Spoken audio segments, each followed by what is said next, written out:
What's up, guys? Welcome to another episode of Trash Talk. I'm Russ. That's Shawley.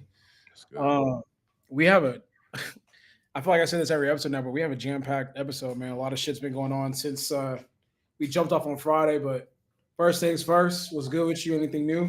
What'd you do this weekend? I've been doing this thing where like I try to stay in different parts of Houston, um, just to like get a feel for like where I would potentially move if I did move. Yeah. What do you, Why are you, what does that why are look you laughing? like? No, because like, what is, bro, what does that look like for real? Like, what do you mean you just be staying in different areas of Houston? Oh, um, I mean, like, yeah, bro. I've been staying in different parts of Houston. I don't know how to explain it. The greater Houston area has like different pockets, and this weekend I was in the Woodlands. You know, When I'm asking and that question, like, are you just oh, staying? Like, are you renting? Like, not renting, but are you just like getting a hotel in the area? Like, what is that? I'm getting a hotel in the area. So, for me, like I'll go stay in like the Woodlands and stay in a hotel just to like get the feel for the area. I'll go look at different houses and stuff like that just to like get a feel for it. I mean, honestly, bro, like I'm at the stage now in life where like I'm truly considering like, as long as everything I do can be mobile, I'm truly considering, just like moving to like the outskirts of like the outskirts of the loop of Houston. The best way to put that is like, I mean, not the best way to put that, but like ideally, I would get like a bunch of land, build a decent sized house, and just have a bunch of land to just like play with. You know, that's what's been on my mind. I don't know why, but I think because I've always wanted that, and yeah, that's kind of where I'm at right now in life. And I don't know. I feel like sometimes when I make house moving decisions, I always like I tend to rush into those decisions, and this time I'm trying to like make sure I do it and I pick the right place that I want to be at for at least 2 years. Yeah. Whenever you like, you wanna be isolated again. Uh, man, isolation. Yeah, I mean, I guess this is what you consider isolation, but I realized recently, especially with like doing the pod with you, and then now doing the pod with like Christian, Max, and Joe, like you kind of make time. It's up to you to make time for your, I guess, friends. So, um, for us, like, just realizing, I guess for me, realizing that like all I need to do is just like contact people to hang out with them, set up dates. As we've gotten older, man, you can't just like expect everyone to just drop something the day of and do something with them. You have to plan in advance. I'm not a plan in advance kind of guy. I do things very sporadically. So like Mhm.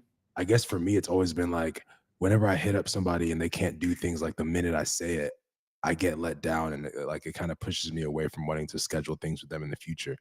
But I've realized that like we're all 30 plus adults. Like it's pretty common for us to have a schedule and to have things in life going on. So like it's probably beneficial for me to reach out to you a couple of days before or a week in advance to say, hey, on this certain day I'm doing this at my house. You should come through, as opposed to hitting you up today and say, hey, tomorrow I'm having a get together. It's not like that. We used to be able to do that in the group chat 6, 7 years ago, but it's not like that no more. Yeah. So I think with me moving far away or moving further away, it's like, all right, if I want to hang out with my homies, I still have to make time for it. I still have to schedule in advance. Yeah, maybe the drive is a little longer, but I'm cool with it. Yeah. And I guess like also too, it gives you the flexibility. Like, even if you end up not fucking with it, you could always just move off of it anyway. So Hmm. it's not like you have to be there forever. Hmm. Damn. So so far you've been to the Woodlands. I'm assuming the Galleria area, like downtown Houston, or not? Yeah, I've been to the Woodlands Nice. Galleria area. Um, um, Woodlands Galleria area, and then I've kind of just searched the full share area. Full share is like the outskirts of Katy. Yeah, I've been there. You have? Yeah, nice area. Yeah, it's really nice. What did you go there for? So like where I'm at or where my parents are at, like I remember they were talking about Full Share, like the school they were gonna open up like a long ass time ago, and it was supposed to be better than the school that they opened up in the area that I was at. So My parents were talking about moving to Fulshire like a long ass time ago. So I've been over that area, and then I think I was randomly there like an HEB for whatever reason. But I've been there. Yeah, it's a I wouldn't say it's a nice area right now. It will be very nice in 2 to 3 years. It'll be similar to like where I live right now in 2 to 3 years with all the developments and stuff. If you go there now, you're essentially buying in on like the boom before the boom, you know. Yeah. Um, Even your area still hasn't hit. max. It hasn't hit potential. I'm Uh, just like the general space around it because like it still feels like you're driving to like an outskirt somewhere. So they yeah. still have a lot of developing in regards to like the out part of the neighborhood, like adding all the different amenities and shit like that. So you actually don't have to leave that area for shit. Oh yeah, nah, for sure. Like they're building nonstop 7 days a week. So like yeah, before you know it, this area is pretty close. It's a lot closer than full share. I'll put it that way. Mm. Um, it's a lot closer than full share. So full share is like one of those things where like Max and Joe they're moving out there, and it's one of those situations where like moving out there, yeah, maybe you get not maybe you will get more bang for your buck as far as like the house that you live in and like the space and the price and stuff like that. Put it this way, a house the house that I'm living in right now is like 5,600 square feet or 54 or something like that. You can get this in full share for like $400,000 cheaper. Damn. Yeah. Yeah, but I mean, like it's a trade off. I feel like Yeah, it's a you know, trade-off for sure. trade off because like there's nothing is gonna be there like Yeah, in there's like not. 5 years, like maybe even longer. Like nothing. Like why would you? Unless like that's what I'm saying. Like unless you just want like a house where like you're just kind of like isolated and you have like your own little palace going on for sure. But like that place is very Yeah, there's nothing out there. The closest thing is like closest civilization is like 10, 15 minutes away. It's pretty close to civilization. It's funny. yeah, Yeah, I just feel like yeah, that type of stuff is dope. But at the same time too, there's a reason why there's heavily populated areas, and there's a reason why there's like rural areas and shit. It yeah, depends on what type of lifestyle you want to live. it does. It really does. And like, bro, it's like 40 minutes to Alpha Land. 40 minutes to this. It's pretty much 40 minutes to everywhere. But then you just But have to be cool with just like taking your, it. your house is your cave and like you don't leave type shit for Yeah, anything. you literally make your home like your like cave. And Yeah, like even Uber Eats, your Uber Eats probably look like shit because ain't shit out there. I mean, yeah, Uber Eats is probably it's trash out there for sure. Date nights, you Yeah. know, Yeah. non-existent, or you really gotta like, You gotta try. You gotta really put in the effort to like make your relationship like have some sort of spark to it for sure. sheesh. Yeah. You should work on. Oh no, I'm not gonna say that on stream. Yeah, man, shit. I feel like people go there, not go there, but I feel like when you do stuff like that, definitely should be partnered up or married, looking to For have sure. kids. For You know what sure. I mean? 'Cause even if you're single, no chick is coming to full share. Yeah. Oh yeah, I live in Fulshire. Like, oh wow. Yeah. That's far. When I realized it's actually further than Katie, that's when I was like, okay, this shit's far. Yeah, Like Fulshire got a grocery store and shit. I'm just saying, it's just like far. Like when you think of it's a developing suburb right now, so there's like literally just nothing out there. there's Your phone line's gonna be ass, bro. Like, yeah, it's out there. But they have beautiful homes and beautiful nah, subdivisions. it's a great. That's what I'm saying. It's a trade off. Like, Mhm. you have to decide how you want your next 2 years. situation to be. Like, Make a lot of money though. yeah, Like it's up to whatever that trade off is going to be. You just have to figure out if it's worth it or not. I was talking to my realtor over the weekend and we were just talking about like low key how I could make this whole like moving into different houses like a little side flip for me because I'm gonna make money on this house if I sell it. And then if I move into a house like mainly new construction, I'm not gonna really make money on like a home that's already been lived in and it has been up for like 2, 3 years. You're gonna make your most money on the new construction homes for sure. Especially if you do it in an area that's like on the path to like grow, like amenities and all that stuff. Um, And with this new construction, buying it at a low price, I've seen this trend with the last two homes I've lived in, buying in at the starting price, looking around you, seeing that there's like, these up and coming retail centers and amenities and developments and all that stuff coming up around me. And, living in it for 2 years, enduring the suck for the 2 years. And then, in 2 years, once you get out of the capital gains period and then, everything around you is built up, retail centers and all that stuff, man, you're able to sell your house for like at least like 40-50% profit, bro. And like, Yeah. I mean, I feel like you can't really beat that. Yeah, it sucks to live in those homes for a little bit, but like, if you're someone like me who doesn't have to be around billions of people all the time, I mean, shit, I'm chilling, Well, what are some of the when you say the living situation sucks? Can you express to the people like what exactly do you mean? Well, I mean, living the situation sucks is that, like, when I first moved into my current neighborhood, it was a little like interesting because like everything was just so far away. Like, you know, where you live in the city, so everything you want and need is like around you.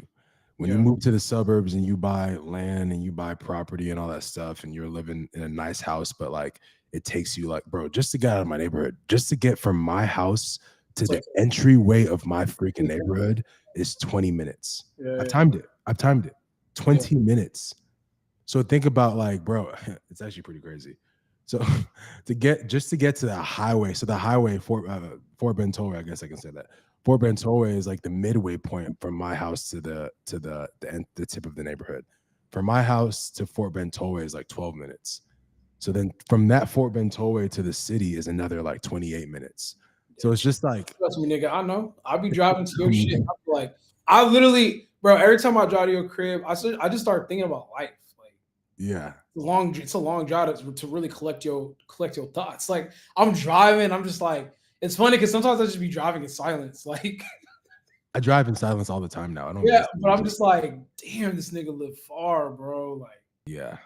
and then it's still developing, so there's just not a lot of stuff around it. You know what I mean? Like where it's just like your bare essentials. Like, y'all have a Chick-fil-A, don't you? No, Yeah, bro. You haven't been in a minute, bro. maybe like the other side. Maybe because I'm only coming in from one side, How do you come in from? the Fort Bend Tollway or whatever shit. No, you gotta come in through the front. If you come in through the front, you can really see there's a lot of improvements over here, bro. We have an HEB, we have every single fast food that you can think of. We have every single amenity. We have Academy. We have LA. We have everything. Lifetime LA Fitness. Everything. I mean, bro, I'm not gonna lie. Sienna is definitely. It's not at its peak, but I would say it's like It is. it's like It's at 85%. Like yeah. this is a phenomenal place to like You know what's ready so to funny? spend You money, know what's so bro. funny about your neighborhood though? Like now that you're contemplating moving out, all the young people that like are starting to buy their homes are in Siena. Yeah, the young, yeah. This Yeah, is like like they just came into their money and stuff like that, and they're buying their first homes. They're all in Siena. Like from what I've seen on social media, like the ones that are in Houston, uh, they're in that well, area. yeah. It's So because I mean, yeah, you like if you're a youngin and you're trying to like come up and you have a good paying job and you have good credit, you're definitely gonna want to go to a place that has like a new like I said, if your realtor isn't telling you to go to like a new build or start off with like a new build for your starter home, your first home within your price range, of course, then you probably don't have a good realtor. Because I mean, there's so many good, especially right now, there's so many different perks with like, buying down like interest rates, especially because interest rates are so high. I'm seeing people get like 5 point something interest rates, some cases 3.9, 4% at the high end, 6% interest rates. That's freaking gold in this economy. So like, if you're able to do that, especially with these new builds, it's kind of the way to do it. And neighborhoods like mine is kind of like where you're able to do that. Those are the places that you're able to do things like that. yeah, yeah, that's why I live in. Kari said he lives in the city. He could walk to the stores, especially. No, I'm not. I'm not walking to Houston. Fuck that. Yeah, no. I mean, did you see? I mean, I just sent it to you, but you saw that fucking shooting at the Galleria? And that's another thing, bro. That's why I'm so comfortable with, yeah, based on the shooting that you sent me, like that's why I'm honestly comfortable with like being tucked off and like, being my dream goal in life is to buy a house slightly smaller than the house that I live in right now because it's way too big. And living on an acre of land and just having a lot of land to just build a basketball court, build a pool, and just like do whatever I want with some privacy. That's like my dream in life. And can't it's hard to do that when you're out here in you know the city, I guess, the close to the city. Yeah. You know what I've realized? Galleria is a terrible fake area. Yeah, I don't really fuck. Honestly, I don't really fuck with the Galleria, like that area. It's like it's affluent, but it feels dangerous. I don't know why. Like it just feels, I don't feel comfortable there. I mean, What's so funny? I feel safe in the city, which is like such a weird thing to say. But like I remember when I was living in River Oaks, I didn't feel comfortable. Like I don't know, it didn't feel as comfortable. My apartment was super secure, but the second I stepped out of my apartment complex, I was like, I don't know, man. It doesn't seem that safe. it just kind of feels like there's a lot of eyes on you, especially when you leave. Like it's like the Galleria is right next to like the richest area in the world in Texas, essentially, like River Oaks area. So like you know, I don't know. I feel like it should be dangerous in that area. Well, the Galleria is dangerous, but when you cross 610 and you go over to the River Oaks area, there's really nothing to be afraid of because like hardly any crimes get committed in River Oaks. I guess because people are afraid of the cops. But in the Galleria side of 610, that's where a lot of sketchy shit happens. And honestly, man, the Galleria is canceled, bro. Like I try not to go there, and if I do go there, bro, I'm in and I'm out. And I honestly don't like carrying huge designer bags. If I go to a designer store and stuff like that, yeah. If I go to a designer store, either I try and find a way to throw away that bag and put it into like a normal bag, like a H&M bag or something like that. Yeah. I don't really buy designer, Zara. obviously, but back then. Huh? What'd you say? Because I don't really buy designer. I was just at the Galleria last weekend, and I went shopping, and I had a lot of bags, but they were all like normal people shopping bags, and I still felt a way going to my car carrying all those bags. And yeah, it's just a dangerous area, bro. And that video that you just showed me, man, kind of just confirmed for me that like it's better to stay inside, bro. Yeah, I It's better don't. to stay inside. I mean, just going to a brick and mortar to shop anyways is kind of dead. I feel like people really only do that just to kind of get out the crib anyways. But yeah, Mhm. if I go to the Galleria, I have everything is like very timely. I know where I want to go to, and I hit those stores immediately. And I do valet parking at the very very front because I don't like going into the the parking garage area. I want to be as visible as possible. Like so, if anything negative were to happen, there's eyes on me. If that makes sense. Well, I And have it. Yeah, go. Sorry. now, if I'm going to a designer store, it's going to be the last store that I actually go to. So the second I walk out of the designer store, I'm already like on my way to my car. Yeah, I have a cringe story about the Galleria. So when I used to go like a lot, back in my Ferrari days, um, and I would literally go to the Galleria solely for designer stores. I used to go with a bodyguard,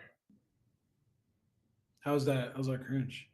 bro. That is the most cringe shit. Like, what the fuck do I need a bodyguard for?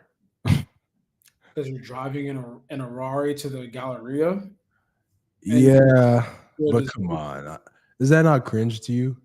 Like, who no the hell? niggas have been shot at the Galleria frequently. So to me, it's not cringe. True. I don't feel safe when I'm in the Galleria by myself. Like I I just feel like it puts more attention on me. it. Yeah, I mean, the Rari was already kind of there. You know what I True. mean? I don't think that's that bad. To be honest with you, like I would um, legit go with the bodyguard. Well, the bodyguard would meet me there, and they would literally like escort me to and from my vehicle and carry my bags. You know how awkward it is to like have another nigga that's your age wearing a bulletproof vest with guns on him carry your bag. It just felt like I thought I was like the president or some shit, and I wasn't. It just no, I don't think that's. I mean, you're driving in looking like a hot boy already. That's true. number one. So it's like I don't. If you take extra precautions to protect your investment in your body, I don't think that's. It's not that cringe. It's weird. It's like weird in the sense of like you wouldn't think that you'd have to do something like that, but bro, the amount of people that get shot in the Galleria.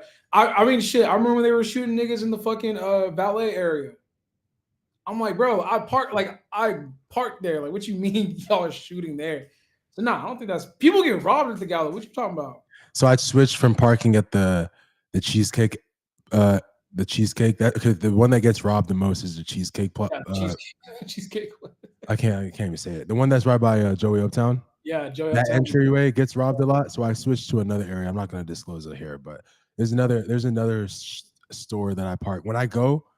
I park there. It's very Oh, low key. I know which one you're talking about. Starts with an N. Yeah, I know which one. Yeah. You know what? I always forget that's part of the gallery too. I always think that's like an Mhm. area, but yeah, I mean that's actually smart. I would Yeah. assume that area during like if it's not like a Friday night or a Saturday night, that area is probably super chill Yeah.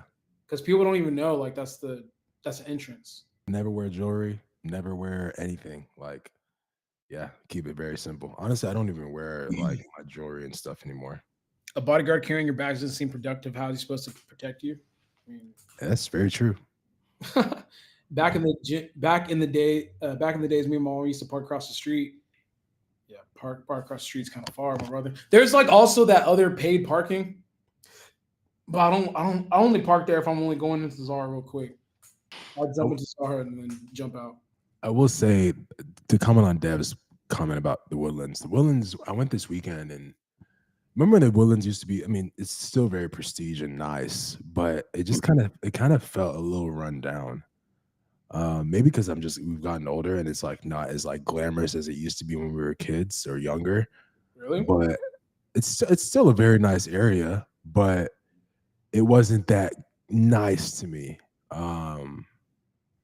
It's still a nice area. Don't get me wrong. I don't want to say it's not a best. I would say it's definitely one of the nicer areas in Houston. But I think when it comes to like overall niceness, I would say Post Oak, Uptown, River Oaks area, probably the nicest area in Houston.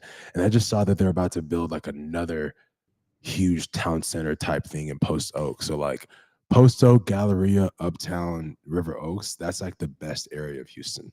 Like the most glamorous eye candy. They're like putting all their money into that area, which I mean, I don't blame them. That's like Tillman and all his rich buddies. Yeah, I mean, I feel like yeah, I think it comes in cycles. Like when something is new, like it's gonna Mhm. be like a dope new spot and everything in there is like new and all that type of shit. Because I remember Sugarland used to be like that. Like It Sugarland. did.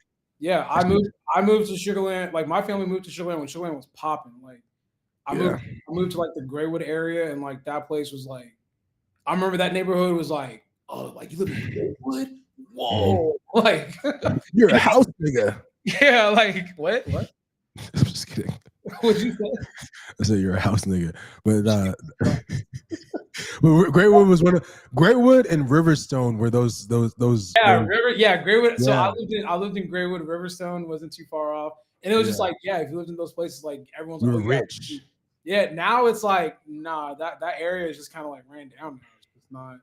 Riverstone's still Greatwood is still nice, but No, it's Riverstone is still nice, but it's like old school homes, bro. Like, yeah. you know I what I would mean? say Like the yeah, families that live there, they're older families, like yeah. multiple kids already type shit. It's not like Sienna Plantation. Sienna Plantation is where all the young people are moving that are trying to start families and buy homes and shit. And See, that's how Graywood used to be. And then the wood when I moved to Graywood, it was like that. And then the woodlands started becoming a thing. And the woodlands was like super, like you said, super flashy, super like nice and all that shit. But now that I'm hearing you say the woodlands is probably like it's ran down. It's not ran down. It's just not. played out. It's not as new as the other spots anymore. It's not hip, bro. I'm not gonna lie. The Galleria, even though we hate it, we can hate it all we want to. The Galleria in River Oaks area is probably the best uppity, nice, upscale, beautiful area in Houston for Yeah, sure. I'm talking about just the gallery itself. I don't fuck with Yeah. Galleria is it's not safe, but it's definitely one of the greatest malls that it is the greatest mall we have in Houston for sure. yeah. Not safe. I feel like it's like the only mall we have. I mean, it's not the only Yeah. mall. Sometimes I feel like it's the only mall. Go in there and see everybody. But getting into the topics, I mean, I also didn't do shit this weekend. I just disconnected. Like I literally once I finished my Saturday training session, I pretty much I didn't get off of social media, but I just pretty much got off of social media, watched fights, sports, and I finished watching Forever on Netflix. That shit's probably the greatest show that I've seen in a long ass time. Really. Yeah, man, that show is amazing. To Mm. me, yeah, I'm trying to think. Insecure, Breaking Bad. Yeah, it's up there for me. Great It's show. that good, That fucking good, yeah. And huh? like it captures the black experience in a lot of different ways without being corny. You know how some shows try to do that, but it just doesn't come off good. Hmm.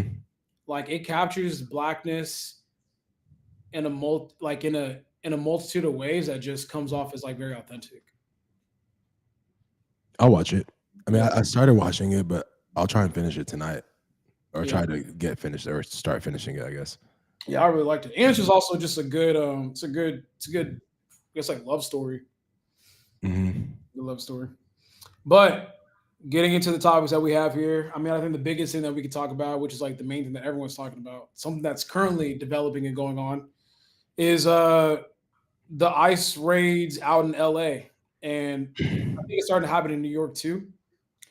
So I mean, essentially, ICE is I don't want to say anything that hasn't been confirmed, but what has been alleged is that they're starting to raid like Home Depot, school graduation, workplaces, and all that kind of stuff. And I'm assuming that the people on the ground got tired of it, so they started doing a protest, and that evolved into like a standoff with like officers from ICE, and then eventually Trump called in the National Guard. So, what were your thoughts when? And I was sending you the stuff that was just happening, but what were your thoughts when you started seeing that? Um, I mean, honestly, you brought it to me and Vic's attention over the weekend, and I didn't even know that stuff was going on. Mhm. Um, I mean, at first I just, obviously observed and just kind of like did my own research, and I just went on like this whole TikTok slash Instagram reel like deep hole of just like seeing what was happening, and a lot of sad stories, and a lot of tragic things happening, and started putting myself in the position of these people that you know one day their mom goes to work, and then the same day their mom doesn't come home, and what that does to the family, and also what that does to the person that's getting deported. Mhm. Especially when, like, you're starting your day off normally, and you're not expecting anything like this to happen, and then of course these things happen. um I don't know, I just feel like, and like you said earlier before you started this, like, I want to make sure I know everything before I speak too heavily on it. But my question is, like, what's all of a sudden getting these people deported?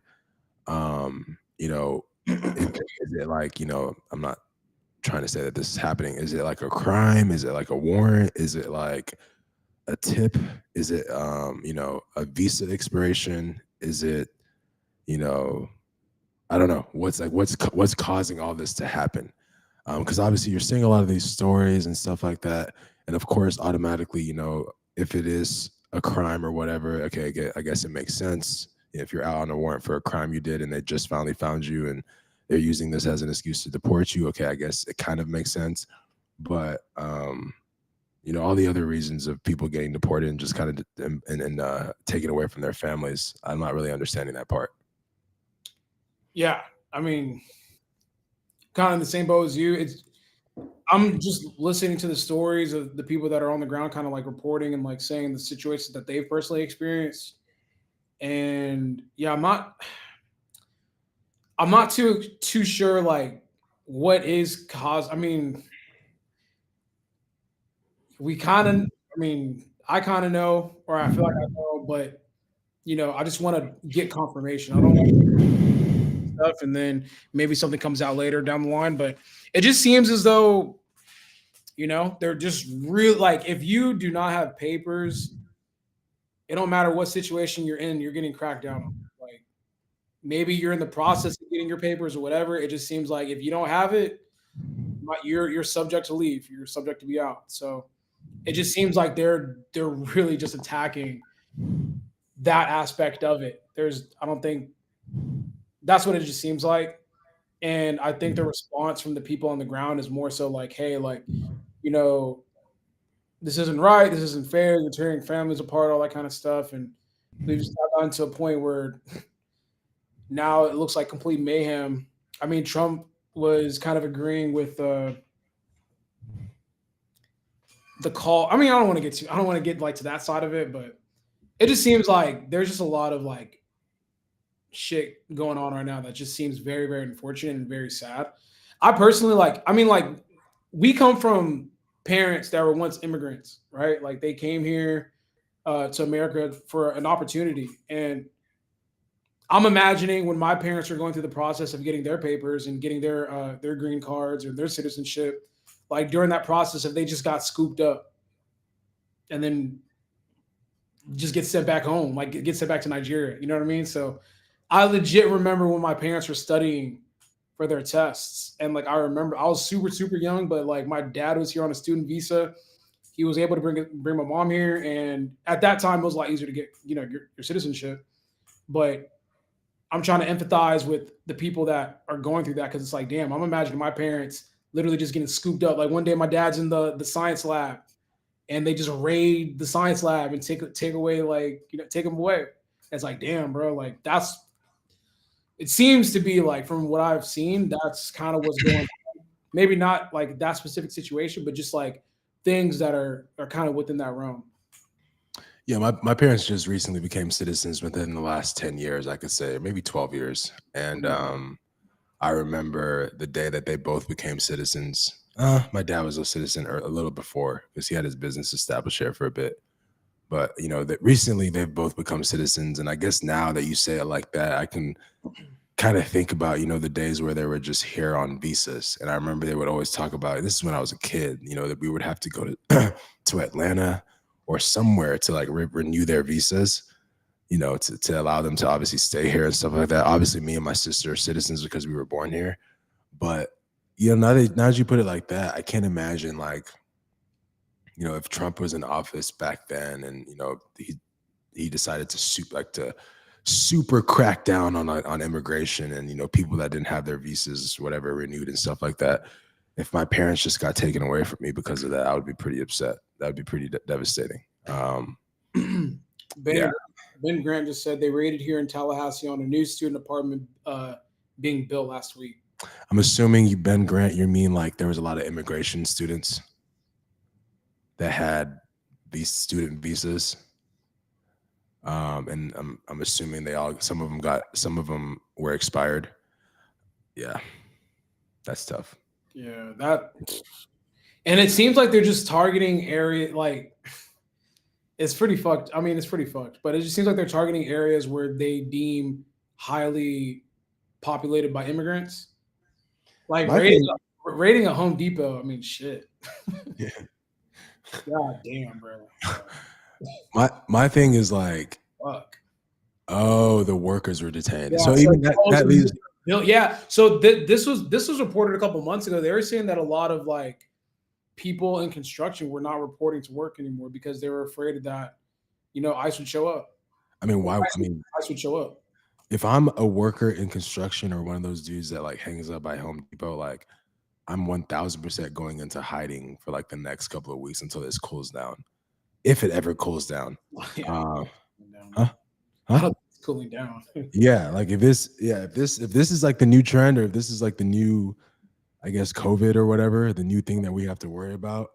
If I'm them, I'm definitely going into hiding and just like chilling for a bit. My thing is, I was talking about this over the weekend. Like, if you start deporting all these people, the people that are building the new student apartments and stuff like that, the people that are building the homes around my neighborhood, who's going to do that work? Not Americans.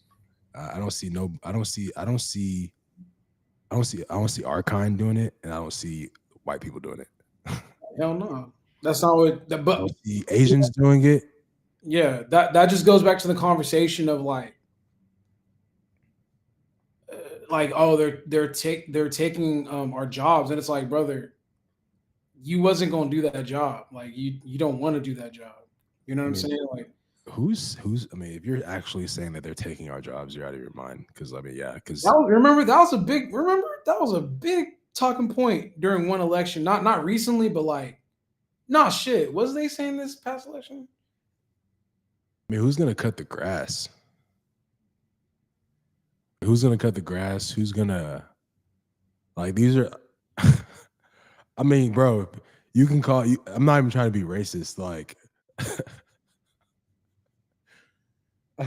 I'm not even trying to be racist, bro. But like, think about the last 32 years of my life. I've only known my homie Pablo and my homie Vic, Freddie. Vic, are you hearing this? Vic, Vic, Vic, please help, bro. I'm like, Oh how my! is that even crazy? Like, bro, let's be real. Like, everyone in America doesn't want to like talk about. I have never in my 32 years of life ever seen. I've never seen a white person or a black person cut my grass. Ever, ever. So like, if you remove all, bro, every day when I drive around my neighborhood, bro, and I look at all these houses that are getting built up, shit. Even yesterday, I saw construction companies going back and forth.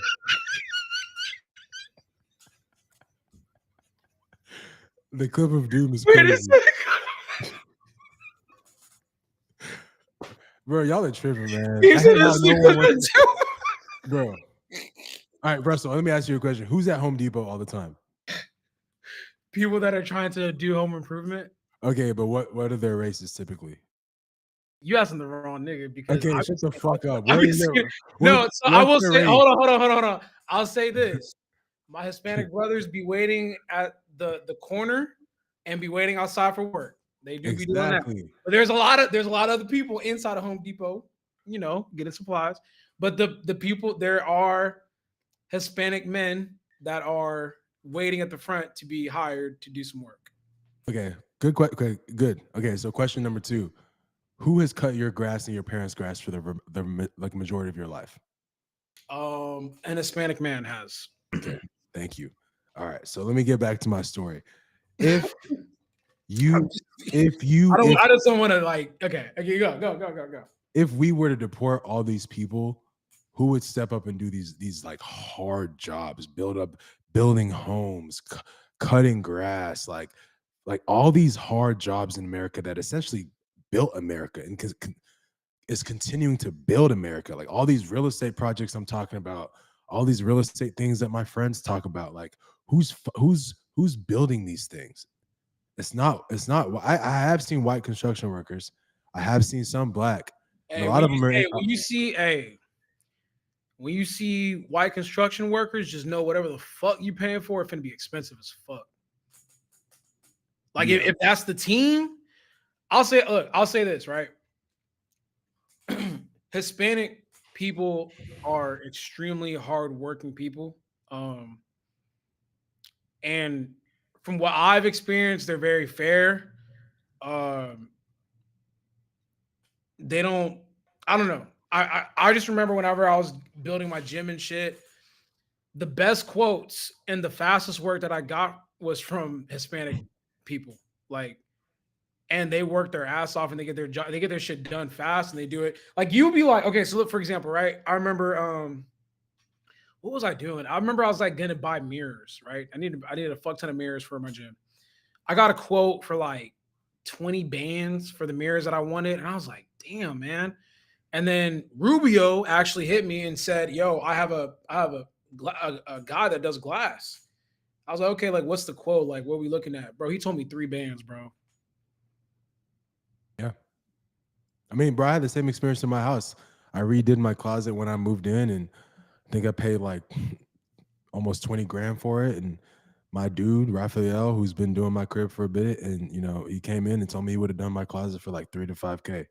I have these custom pillars that I did in my house. I learned my lesson from the first dude. I got quoted like 12K. Raphael came and did it for like 4K. And these are obviously two different races. Yeah, it's pretty straightforward, man. Like if I were to ask Mask, or if you were I were to ask Mask, like Max, sorry, who do you want? Who do you trust building your 15-acre home that you just bought? A bunch of niggas or a bunch of Mexicans? What do you think he would say? Is that a bad question?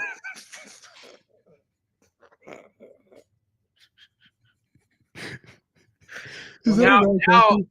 Now I don't even want him to say niggas. So like I don't know. Well, yeah, but like I mean, but then again, in if he our doesn't in say our he don't, he's like, yeah, I don't trust black people to build my home. Like I might get offended. You know what I mean? Like shit, my okay, nigga. who would you want to build your crib? My hermanos. Exactly. I'm not gonna lie. If a team of 12 niggas came up to me and a team of 12 Hispanics came up to me and said, I want to build your house. Even I don't give a fuck about supporting black business or whatever. When it came to the house that I step foot on and have to live in and have to worry about protecting me from storms in the outside world, I'm trusting hermanos. I'm trusting the Well, Mexican brothers. I'd have to see the price for sure. I'd have to see Well, the yeah, of course, but like I'm saying, like if prices were equal, no, and no. what do you mean? I You mean, trust the blacks? prices were equal. I'm going with my Now brothers. you're out of your mind. Then have fun having a house that breaks up, that falls apart in 2 Why, days, why are you assuming that black people can't build homes? bro. All right, Where is this coming from? I have. If they're a legit black construction company, like legit, like I can fact check and go look at all. I mean, let's just be real, bro. Why are we all acting like we're fucking Disney Channel? Like, come on, I'm everyone, grow up. like, if you just said if they both the same price, I'm gonna go with the black people. That's just me. No, I'm going with the Shout out Hermanos. to my hermanos though. I'm just saying that wouldn't even happen though because the hermanos would be having that shit looking, way cheaper. Yeah, I mean, they would probably price max or whatever, price match, price fix, and drop it down below. Who knows? But yeah, I'm going with the Hermanos for sure.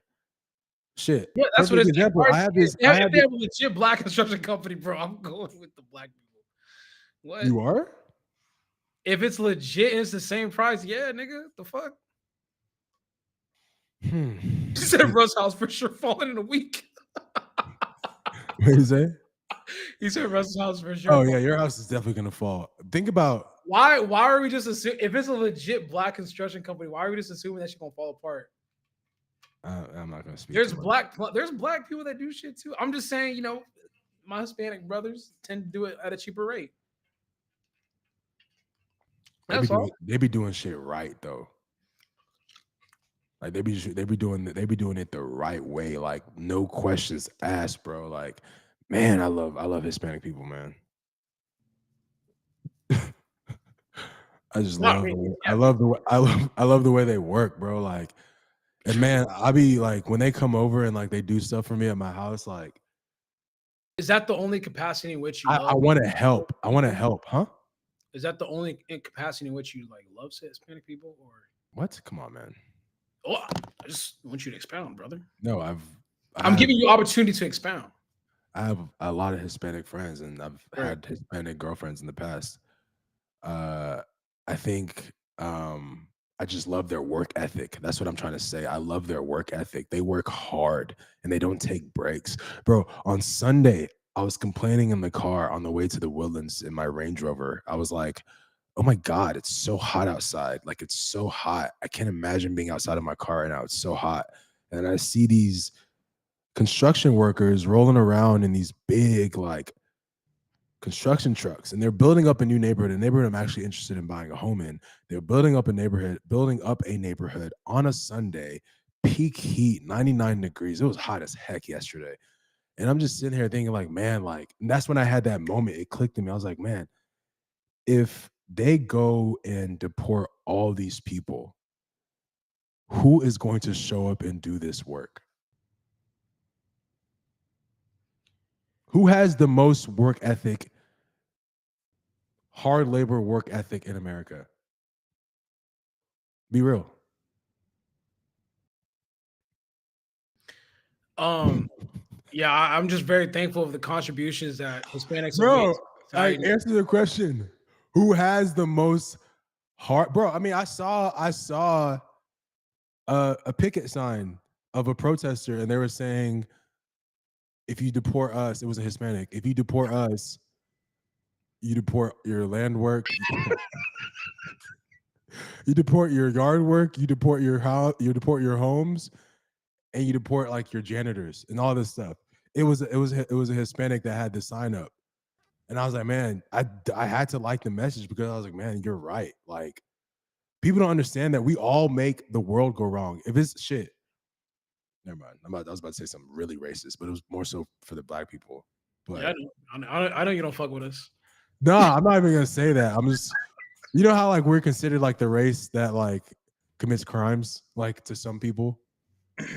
Really, I thought that the minute. Never mind. I was gonna make a joke, but yeah, What were you about to say? nah.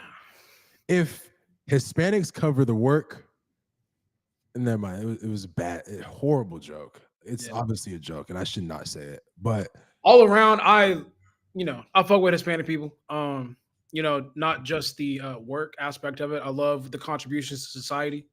You know, culture, all that kind of stuff. Don't want to let that go.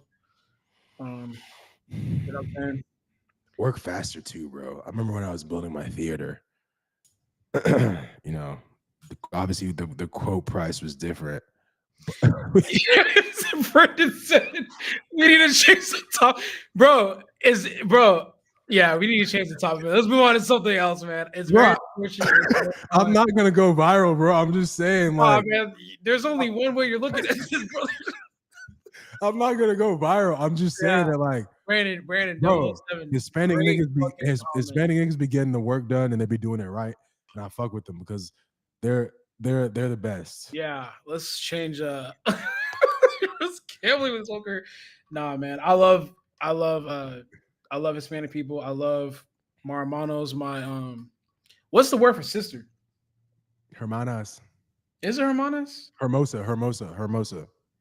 I thought hermosa means beautiful. Okay, hermanas. Yeah. Yeah, man. I'm Vic, do you appreciative. speak We Spanish? live in Houston, so like, bro, the Hispanic influence is very deep here. Like, Houston is damn near like a Hispanic city. It's multicultural, but we do have a very, very strong Hispanic community. So I'm just, when it comes to the friends that I have, the cultures, the people, Vic, do you it's speak such, Spanish? huh? Vic, okay. Vic, do you agree with everything I'm saying? No, No, I'm just saying, like, do you no, agree that? I mean, bro, like, come on, like, no. I'm making a joke. How the lens in which you're looking at this is only like that. oh, I'm not only looking as like who's gonna do my work for Yeah, me. yeah, I'm yeah. not. That's what the chat is all kind of like. Like, Nah, it's like you're the only value that you've attached to them is that. shit. Let's be real. America is a great place to live. I understand why people want to come live here, man. It's obviously, even though it may feel like it's a piece of crap at times, and we have questionable people in our office, and make questionable decisions, and they, sometimes they fight like they're little girls. But in reality, bro, if we really sit down and break it down, like Ionia, I would assume you're Nigerian. Ionia. Oh, yeah, Um, that's Nigerian, 100%. you're definitely Nigerian. If you're in the UK, right? So don't you want to come live in America? Like, keep it 100 with me. Do you see what's happening in America? What nigga want to live in America right now? Nah, a lot of people want to come live in America, bro. That's what I'm saying. But regardless of, reg- Shit. bro, America's a great place to live, bro. Anytime I go overseas, they be talking about, yo, y'all are going through it over there. Yeah, but they would come live here if they had the opportunity. No, they wouldn't. Yes, they would. Not the niggas I be If I talking about. gave a UK person a United States citizenship, they would come live here.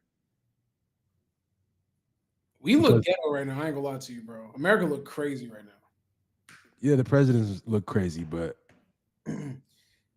Shit. I know Colombia is, kind of crazy right now too, but I mean Colombia looking alright right now, bro. I ain't gonna lie to you.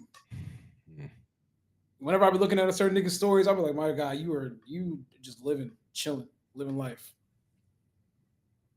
Living. America's cool though. I love, like, I'm not trying to say, I'm just saying the optics of it don't look too good right now, bro. We look nuts. What if they started deporting black people because like we reached the max limit? Huh? What if they started deporting black people because like we've reached the max limit? Like for the ratio. What would you do? What do you mean what would I do? I guess you would get deported, right? Yeah.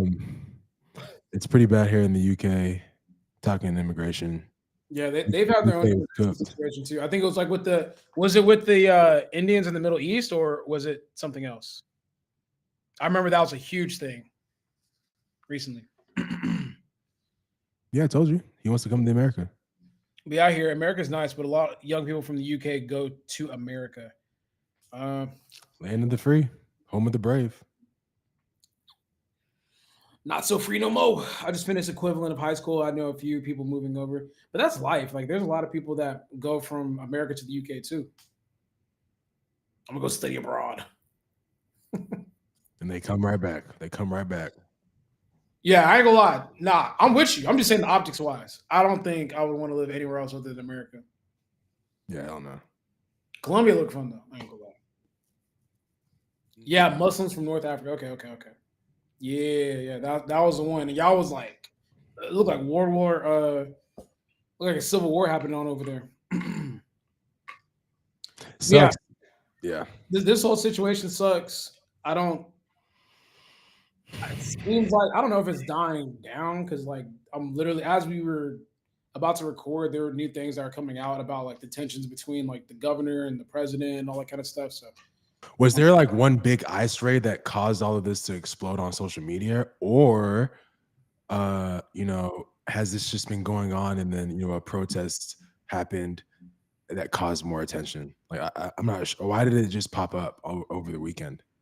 I think the situation itself, from what I saw, it looked as though protesters were keeping like ICE agents from leaving somewhere or getting somewhere, and that's what kind of caused this to kind of blow up. Yeah, and then obviously the social media coverage, but I mean it's definitely a big situation there. I have people from LA. I have people in LA that are saying that like it's like you could see it like there's a lot going on. How do you feel about advertising like if you are not technically quote unquote illegal or legal here, sorry, if you're not technically legal in America, how do you feel about advertising that you're not legal on? Well, we could. I mean, do you want to talk about the social media posts? We don't have to say names, but we could talk about the social media posts you're talking about. Yeah, I just feel like in this very tense, unsure situation where we don't really know why or where or when they're coming to detain these people, I wouldn't be on. If I was like an illegal resident, Can I set the table for the people listening? Can I say the person's name? I was like, bitch, no. No. I was like, nigga, what? No. So basically, what Shawley's talking about is that there is this person on social media, which a lot of people are. There are people on social media. Yeah, there are like dead ass. There's a lot of people on social media that don't necessarily have a citizenship. They're here under a special program, whether that be like with DACA or like I think it's like the Dreamers, or maybe DACA's under the Dreamers thing. But they're just kind of saying that this isn't fair and that they're also under some type of like program that has allowed them to have stay in America. And what Shawley is referring to is like, if you were in that situation, would you want to be bringing attention to yourself in that way? I personally would not want to bring attention to myself. Yeah, because I can imagine I'm influencing one day free in America, and then the next day I'm detained in ICE in a jail, not even questioning, knowing that I'm going back to Mexico. Like, yeah, I think with that is people with more privilege have to step up for those that don't really have it. So that's why they're taking upon themselves to do that kind of stuff. Like, really, when it comes to like the Black community, we need people that have more privilege than us to step up and help us out. So I think they look at it, it's like, hey, I have the little privilege that I have over people that don't have papers. I'm going to use my platform and my voice to help people out. It's a selfless decision. I mean, that's cool. I mean, I hear what you're saying. I know what they're doing. I'm just like, I wouldn't risk my. I know what you're talking about to do that. Well, I can't honestly. My personality type, I'm not that. I would probably be more combative. Wait, what do you mean? Like I would probably say something.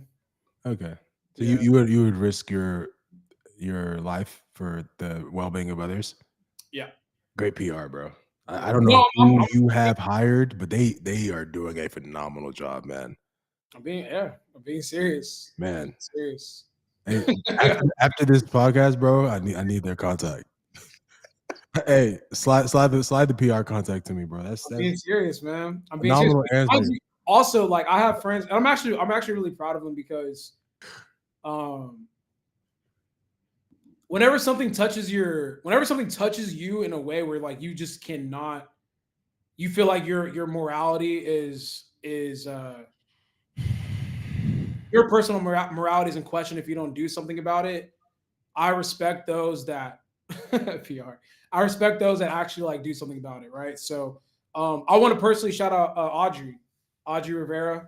She has been very loud and vocal with her platform. She has So DACA? She's in under DACA? I don't think so. No. Oh, okay. Yeah, but she's been very vocal with her platform in regards to speaking out about this. Um, Jasmine, I wanted to shout her out too because she's been doing that as well. Who's Jasmine? Um, Who's Jasmine? I actually forgot her last name.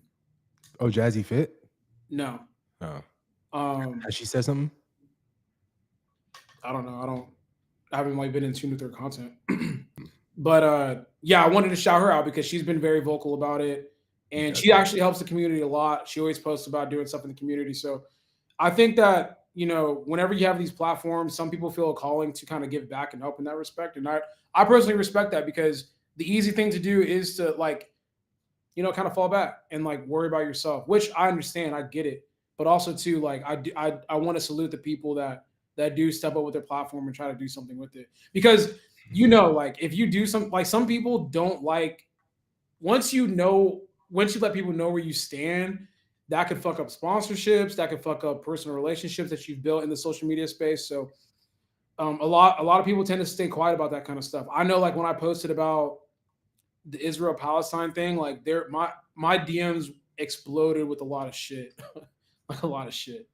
And but I felt compelled at the time to speak about it.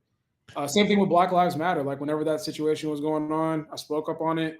I felt compelled to, and I got a lot of shit for that as well. Sometimes people just come across things that kind of hit them in a different way, and they feel like they need to speak up on it. So I think. Did you do Blackout Tuesday back in June? No, I'm black. Why would I do blackout? I mean, wait, what? Blackout? What? Remember it was during COVID, like No, during the that was for white people. Yeah, but black people did it too. For real? Was it not for white people, or am I tripping? Nah, you had to post something like you had to black your whole self out on social media for like a day or something like that, just to symbolize that you rock with black people. I thought white people had to post the black square or post a black square or whatever to show that they were in solidarity with like black people. You said this video the other day. Would you ever crump in front of the No, that was a Would you ever crump in front of the police officers? Would you ever go to a protest? Yeah, not those, because they didn't seem safe. I'm not gonna lie to you, they didn't seem safe. Like,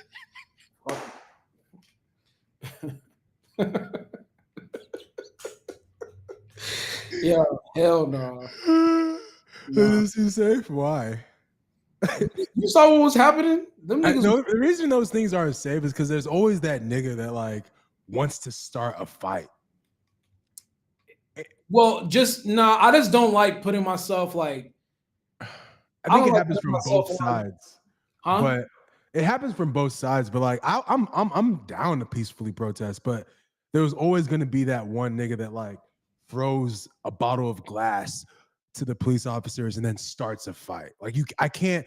What I'm trying to say is that I can't trust the mentals of the people I'm around. I would love if I had a group of 8 people that I trusted and we wanted to go peacefully protest and we were doing it together and as a team, I would go. But if it was like 8 people plus 34 other people I didn't know, I don't know where they're coming from and what they've experienced or how angry they are. You said I'm Nigerian, you're 100%. You have to love from a distance. Yeah, that's true. Hey, yeah, I just didn't want to. I mean, like I'm telling you, like that shit just didn't seem so peaceful. Like, not that we weren't being peaceful. It just seemed like tensions were so high. Like niggas was like getting ran over and like tear gases and shit. I'm like, I ain't trying to do all that, bro. What's your stand on the? You mentioned this earlier. What's your stand on Israel and Palestine? I'm not, Sure. yeah. I talked about it when I talked about it. It's all you get from me, broski. What side are you on? Side of peace and love, prosperity. Okay. But yeah, no, I think Person this. that's not used to yelling, I'm not doing that shit. I'll do other things to help them. I've been to protests before. It's chill if it's chill. It's cool if it's cool. It just at that time, that's when like the national. That's remember that time when like the videos were like OD, and we talked about it in the group chat. We're like, bro, we got to find a different way to have impact because we're not going to the front lines like that. Mm-hmm. Yeah. So I mean, every situation brings a different role out of you. For me, the front lines was not that role in this situation. I ain't gonna lie to you. Russ got the S tier PR publications. Yeah, no, I just don't feel like having conversations in my DMs or having to answer for shit that it's just like, hey, man. I mean, this is where we're supposed to get our shit off. Like, this is where we're supposed to speak our minds and stuff like that. Damn, you got pepper. So upper echelon. Are you black or what are you? It's a white dude. Looks like it. I got pepper spray and he been back. he been back. Oh, he's white. Yeah. You went to a BLM. You went to a BLM protest. But also shout out. But see, that's what I'm saying. Like it takes special type of white nigga, bro. Nah, but also too like they're talking about how no, this is not a safe place or a safe space. They're absolutely not. This is the internet. They're talking about how like yeah, he's white. Shout out to you, man. Yeah, you did something I wouldn't do. I appreciate that. Base as fuck. But they were talking about how like black people, this isn't your fight, and I'm like, y'all can't have that mentality, bro. Black people, what? They're like black people, this isn't your fight. Like, don't. I guess get so worked up about this whole situation in LA and New York and all that shit, like the whole ICE situation. So they were saying stand back, let the Mexicans handle it. Basically, yeah. Or there's like conversations about how like don't have that sentiment. Oh, Mexicans were saying that to us? No. Oh. Black people were saying that to other black people. Yeah, that's funny. But I think, but it's important to also understand too, like you can't like, yeah, we're gonna do our part, but it also takes like efforts from people that you have to be selfless in moments like this, or else like nothing is gonna get done. Like there has to be some type of person that says, okay, like I'm going to think about the well-being of others and step up. That's what the whole thing is about. So I think if I got pepper sprayed, I'd probably just want to die. Pepper spray is the worst. Had a friend accidentally spray some in the house. I've heard that. I heard that stuff like hurts and it feels like it's never gonna go away. I don't ever want to experience that, especially someone like me who's already anxious. Like I would never want to be like pepper sprayed. It sounds horrible. Whole body was burning for 12 hours. Did you see that clip of the guy? He goes, yeah, they dropped some tear gas, tasted like fascism.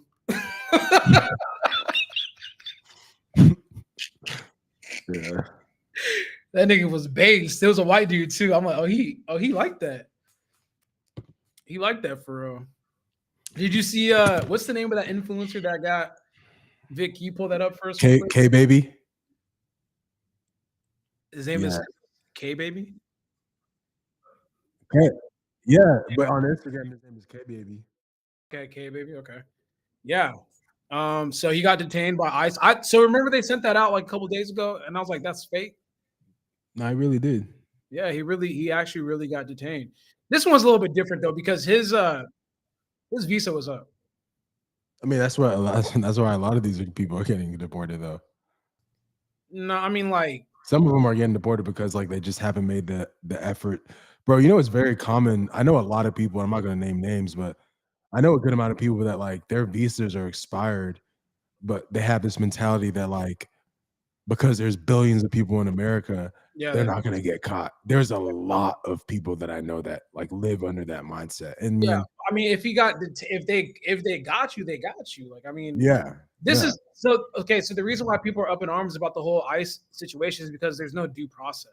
Like, there's that's what the claim is. There's no due process in regards to this stuff, and like what they're doing.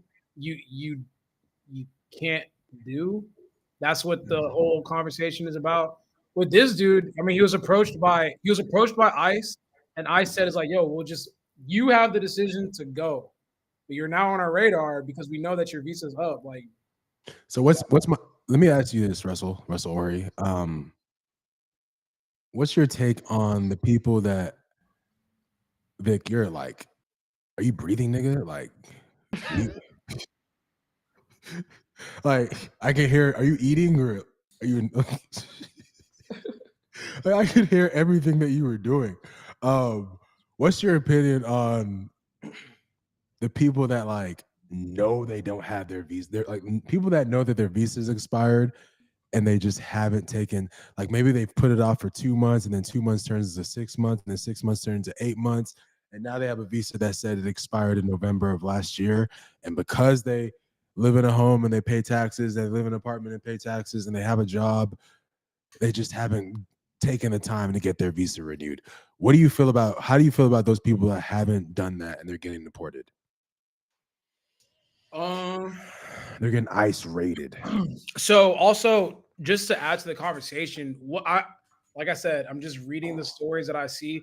What people are also alleging is that they're going through the process of either getting that renewed or they're working to get their visa or citizenship or whatever, and they're still getting deported. Like literally, they're showing up to court dates, and it's like at that moment, it's like, oh, you need to show for this. I think the reason why the LA shit's going crazy, which once again, don't know if this is true or not, just saw it, is that a lot of those people they reported because they're trying to do it by the law, and ICE was like, it was almost like a trick. It's almost like, oh, hey, Ah, that's what I'm seeing. I don't know if that's true. I don't know if I'm just getting left wing propaganda, but you watch a lot of CNN, huh?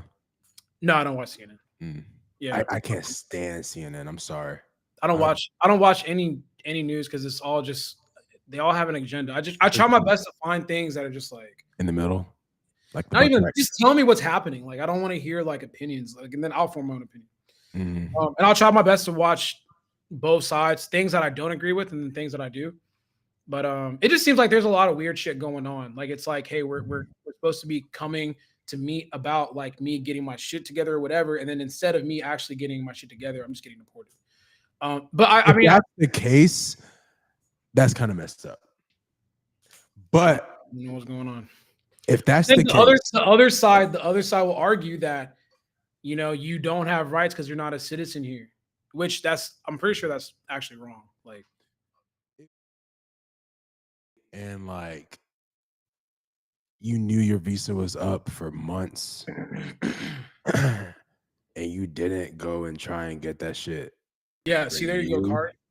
That's what I'm saying. They're prioritizing all immigrants, like all immigrants, not because at first, what did they tell us? They said that it was just going to be the ones that are like gang affiliated, you know, yeah, the cartels and stuff. That's where it started. And I said, I was like, that's where it's going to start, and then they're going to start just taking people from like it's going to be everyone. Like that's what's going to be soon. DUI checkpoints is crazy. Yeah, or That's crazy. they're That's utilizing any tool they can to round people up. That's what it seems like is going on.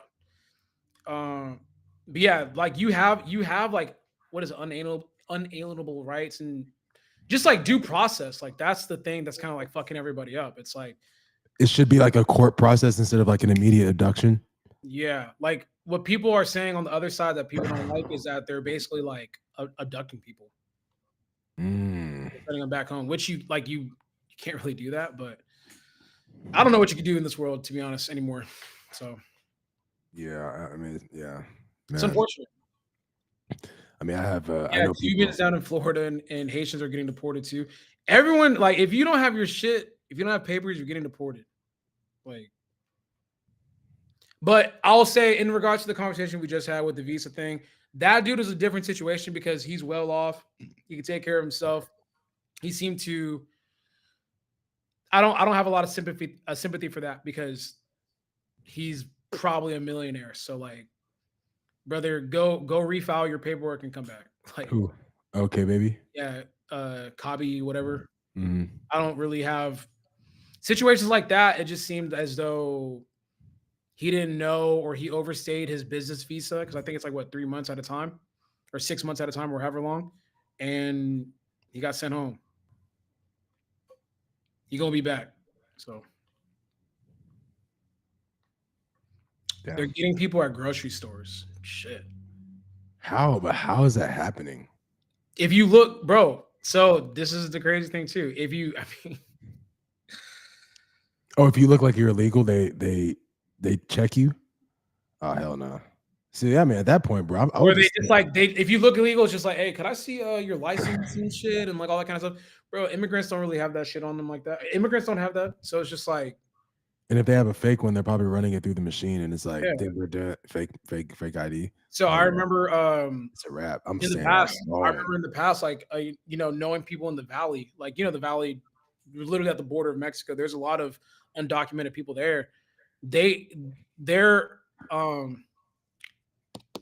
what is it border patrol or whatever agents, whatever police officers those are, they have like a whole system of like cops there that are completely different than normal cops, and they just like watch out for immigrants and people that don't have papers and that are undocumented. And they have their processes of, you know, detaining and getting more information about them and all that kind of stuff. So I think they're just applying that in a way more aggressive manner now, all across the United States.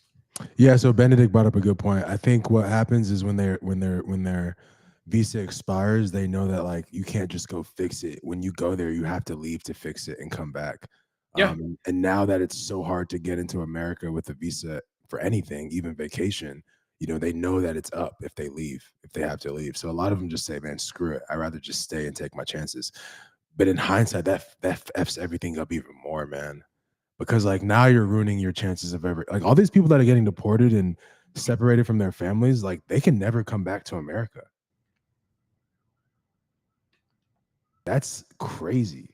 yeah, That's crazy. I don't think it's worth it. I think, yeah, it's gonna suck. I'm not saying that what's happening right now is right. I'm just saying that like if you are here on a visa and your 90 days is coming up and you're just like screw it, I'm gonna try and stick it out a little bit and leave whenever. I don't think it's worth it. I would just go back. And yeah, like, yeah, I want you to stay. You want to stay, your family's here, you want to stay. But it's like, if you're at the 85-day mark, like, just go ahead and head back, fix it, reapply, and come back. shit. What's wrong with saying that? What's wrong with that? No, I'm just saying, like, that sounds good, but like when you're It's just how the law, I mean, yeah, it sucks. Don't get me wrong. Like, no, I'm saying like America, when you're dealing with people, it's like, bro, go back to what? oh, yeah. I mean, yeah, that's what I'm saying. Like, go It back to, probably sucks. yeah, like, Imagine, but Russell, imagine if we came here from Abiaka State in Nigeria, Benue States. Benue State in Nigeria, and we came to America and got a glimpse of this beautiful life in America. Let's say we came here with money and we got a Range Rover, we had a beautiful house, beautiful apartment. Life was just good. You started better, I started Nanaka, everything was just popping. We look up at the calendar, it says your stay in America ends in 4 days. It's probably going to be the most depressing thing to know that like I now have to go back to Nigeria, leave all of this here, my family. Hold on. But you talking about from a point of like complete affluence. Like you talking about like, oh, we got our shit together. I'm talking about the people that there's nothing to go back home to. Oh no, I'm saying I'm saying like we had nothing in Nigeria, and now we're coming here. We Oh, no, but built we got something. bread. No. So we got bread though. Like, so it's like if we go back, we can figure something out. I'm talking about the people that are here like on some like refugee type shit. Okay, well, I mean, a lot of these people. I know a lot of people that come here with nothing. They start construction companies, maybe illegal construction companies, and like they're making dough. Oh man, I don't. My sympathy does not go out to those people like that. My sympathy was more so just like with the Refugees. whatever you want to call it, people that are just here for a better life or whatever, and are in the process of getting their papers, or they're just trying to make a living or whatever. My sympathy goes out to that. The people that have come here and like they're on business visas or whatever, I'm not gonna lie to you, you'd be alright. Like, think about all the friends we have that go overseas and they have work visas, and once it expires, bro, you got to come back. You can't just go and leave without like due process, whatever. But those people are from that's like a whole different privilege that you're not going to get a lot of sympathy from me from that because you chose to do that and you're able to do that. So like think like that influencer dude, I'm not gonna lie, like it just doesn't hit the same. It's interesting, but I mean he's doing really, really well for himself, so he's gonna be all right. But like the people that they're here trying to make a better like living situation for their family and they're escaping like extreme poverty on the other side, that's where a lot more of my sympathy goes into or empathy. So like when they leave, like I saw this lady that I don't know if it was an old one or a new one. She was wearing a mask, so I think it was an old one, but who knows? It could have been a new one. You know, they put them in these tiny like vehicles, like these tiny containers in these long vans, and it's like, damn, I would have a panic attack in there. Like these tiny, essentially, they get locked up from the moment they're taken from their house, Yeah. and it's just crazy. They treat them like animals. They treat them like those. What's funny? They treat them like animals. JT's comment. It's funny. Oh, shut the fuck up. They treat them like animals, and they throw them in the back of these vehicles and lock them up in these tiny like compartmental spaces, and it's just wild to me. I don't know. Y'all don't remember what was happening 8 years ago? Like that's what they were doing. They were like locking people in like cages and shit. I do remember that. Yeah. ICE. That shit does not look. I mean, like it's not like you just get rounded up and then they tell you, hey, like jump on this plane and go back home. Like, nah, nigga, like you basically go to jail, worse than jail. You're sleeping on floors, like you're worse off than the people in prison. For the people in LA, like I saw a video of where like the detainees were like in a building flashing their phone lights. Trying to get out. I don't know if they're just showing that they're in there. I don't know what was going on, but I'm just like, bro, that shit sucks, man. And Damn, look at Benedict's doing immigration the right way honors the sacrifices of those who built this nation, preserves your dignity, and protects your future because freedom means nothing if it begins in fear.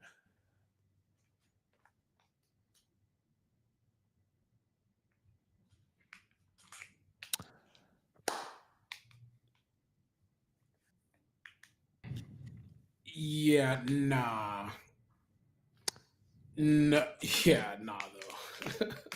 Yes, like in a perfect world for sure, like duh.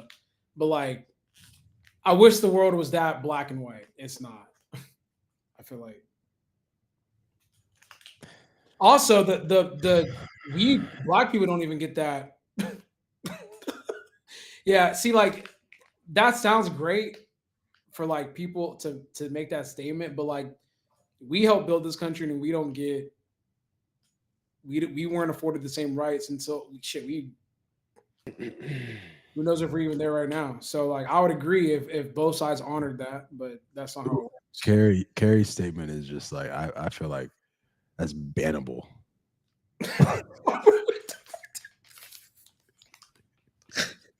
I don't know. That's like a questionable ban. Like I had to read that question 3 times because for a moment I thought Mississippi. Oh, I read the other comment, man. As a black man in America, I don't want to be deported back to Mississippi. That's yeah. Oh, the other one, Shawley. No, I'm talking about the Black American one. I saw the Joe one.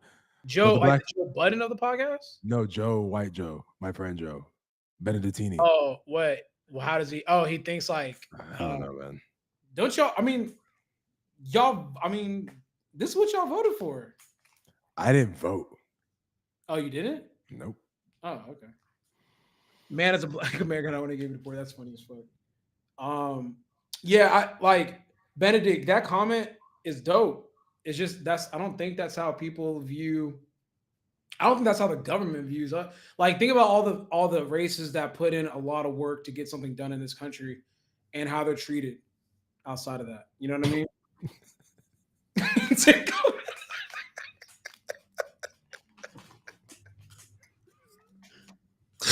I don't watch like how's that a bad why is that a bad comment? I mean, Mississippi is a fucking. It's a bad place. It's a slum. So is Louisiana, though. What? Yeah. If you didn't vote, you voted for Trump.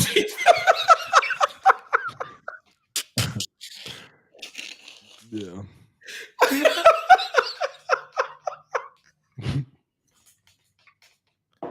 Vic. Everyone's doing it the right way, but the prosecutor continues. Who'd you vote for? Ah. Vic, are you even old enough to vote yet? Yeah. You have to be 21 to vote. 18. No, 18. Oh, okay, then yeah, I could vote. I did you dirty right there. Yeah, okay.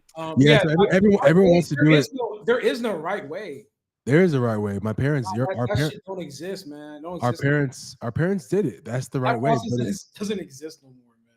It doesn't. You're right, because you can't even get the visa to come here anymore. There's no right way. Benedict, bro, it's not our parents. You're probably Nigerian, just like us. And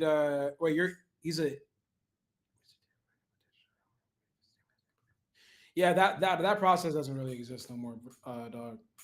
Unless like you got a lot of money, like if you're coming from a family that has a lot of money and connections. Like when I talk to people that are in the process, I don't even think it doesn't work like that here in America, Russ. I don't think money and connection does anything for you. Well, if you have more money, you can speed up the process. How? I have some friends that were going through the situation, and she had a lot of money and she was able to make it happen faster than people that don't have enough money. I know it works for Nigeria, but I don't know about America. Yeah, it's more so just like the system of like being able to like speed things up, I guess, like court dates, retaining lawyers, good lawyers that have good connections. I think it's more so about that.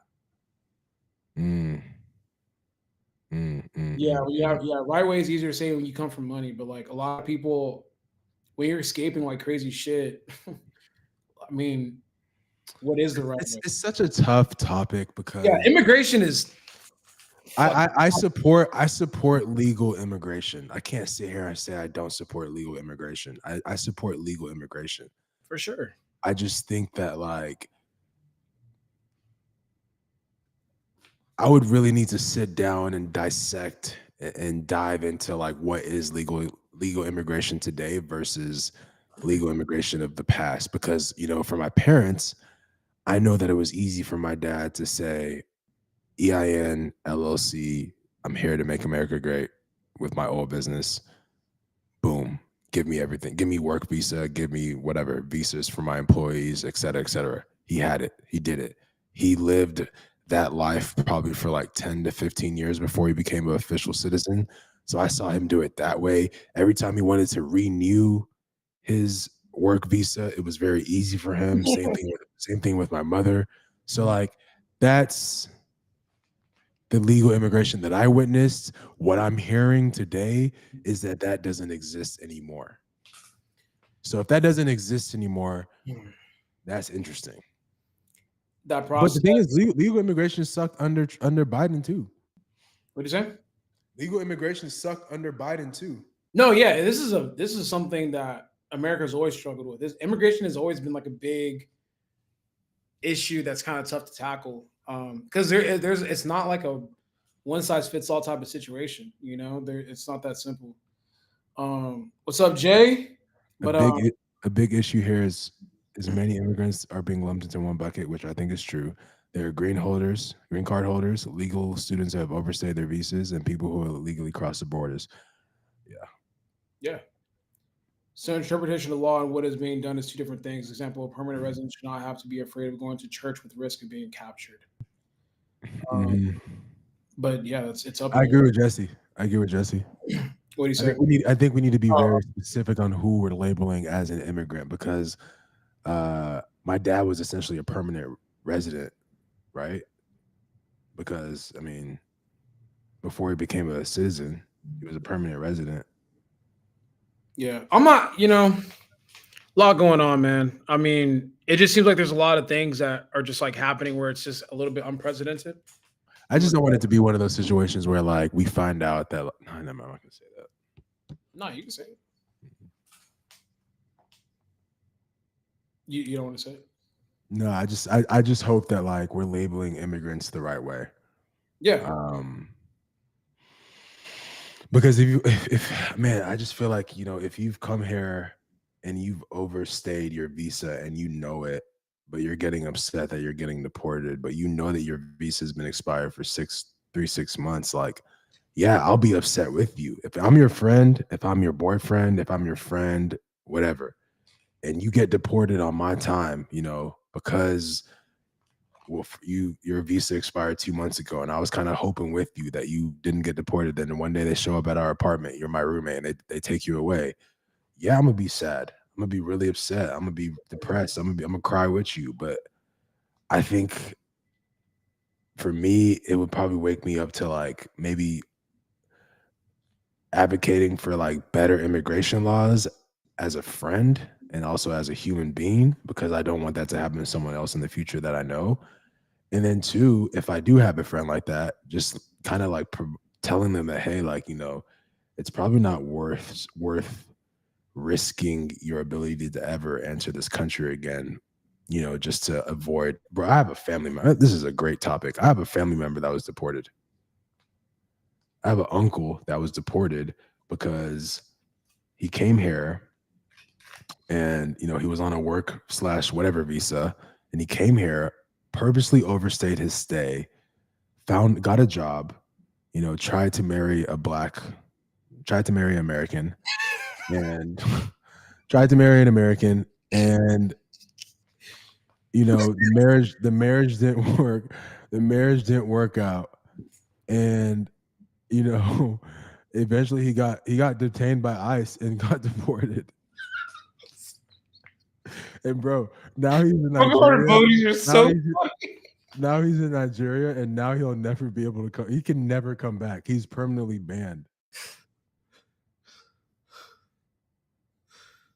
So, like, you know, I guess in his case, he didn't want to go back. Like, bro, some people come here and they just don't want to go back. And it's like, even if I have to go back for 30 days, or I think there's actually a law that you come here for 90 days, you have to wait 60 days before you come back, right? Say that Something again. like that.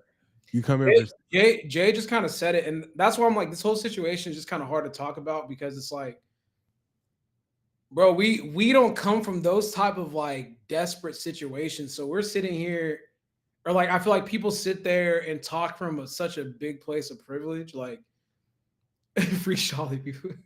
Like people talk from such a place of privilege, and they can't even fathom like having to leave where you were born because there was literally no opportunity. There was nothing for you. Like you were scavenging for food, like you're running from cartel or whatever the situation is. And you come to America just to like have a better chance at life. And, you know, obviously you're not going to be here under the right documentation or process, but in your mind you're like, fuck that, like bro, I'm trying to escape from my life, like. So that's why I'm just like, damn, bro, I don't it's hard, man. It's not an easy thing to talk about at all, because it's just like you do Jesse, have to at some point treat people with some type of like empathy, or just like, yo, that situation sucks. I don't know how you fix that. Jesse definitely voted for Trump. Jesse, enlighten us. Tell us the ways, because I want to learn. This is what this podcast is for. Is for He sounds like he's talking from a privilege. There are a few ways. So what? That doesn't mean he's privileged, nigga. no. I'm talking about some of the other stuff. Like, just kind of like, it seems like he was in a much better situation. I mean, shit. What if he was born here and he just can't help the fact that he is an American? That, you know, he said he's an an immigrant. American. He's an immigrant from Nigeria. Oh, it was him or someone else? I thought it was Benedict. Benedict is. Oh, Benedict. Oh, I'm tripping. Yeah, Hey, my fault, Jesse. Yeah. Confused Shit, y'all. Jesse. I'm looking at Jesse like you Benedict. Don't fire my ass up. Ooh. Oh, so no, he was a illegal immigrant. Shit. Okay, so tell us how you came here. Pause. Bro, that the heartbreak emoji just fucking sent me, bro. I don't know why that shit was so funny. JT, man, you're crazy. You said it on here though. Reagan Bush era was amazing. I'm just kidding. There you go. Nah, there you go. All right. Yeah, nigga. Shawley, shut up and dribble Coker. That's crazy. Russ, Jesse caught straight. My fault, Jesse. My fault, bro. Reagan got all this shit cracking. No pun intended. Anyways, I think we've had our say about that situation and that topic. But yeah, man, that shit sucks. Damn, Jesse, tell us a few ways. I'm waiting. We're waiting for you, bro. Like he's probably typing up a heater right now. Okay. What did Ronald Reagan do? Didn't he did the war on crack? He started the war on crack. The war on drugs. A lot of different stuff. I don't know. I'm sure you would have loved him. Do you ever think that like the news outlets and the government kind of just treats us like hamsters? I feel like, obviously this ICE stuff has been going on for a while, but damn, they be like, that's crazy. Hey, before I go to bed, Russ, you trying to be my mentor? Nah. Yeah. Yeah, tried that before, brother. Doesn't end well. I'm on my business these days, brother. Salute to you, though. You look familiar, man. You try to be a mentor? Are you the one that made that that reel of like the lifters crying? Your avatar looks familiar. Your profile picture looks familiar. What were you saying, Shawley? You try to be a mentor? Not a mentor, but coach, bringing people along and yeah. All right. Well, I guess Jesse's not going to ever share with us what the ways are, so we can move on. You lost your moment, brother. All right, so moving on. COCO Gauff wins the Roland Garros. Is that how you say it? Garros, Roland. Yeah. The French Open. The French Open. She won the French Open, the first American to do so since Serena Williams back in, I believe, 2015. What did you feel? I wanted to talk about her statement, but what did you feel when she won? Or did you keep up with that? I know you keep up with multiple sports. I watched the whole tournament on both sides. I was more in tune with the female side. Arena, she's number one in the country, female. COCO came into the tournament very determined. She was ready to win. I watched all her matches. I even betted on a couple of her matches, sent it in my chat. I think we won a couple, or I think I did a couple personal ones. But COCO came into this tournament very determined. And I knew that, with the way she was playing, it was probably going to be Arena and her at the end. Arena lost, and she had like a really, really sore loser statement. I thought that was disgusting. And then I went to go look at her Instagram profile, and I kind of just got this entitled vibe from her.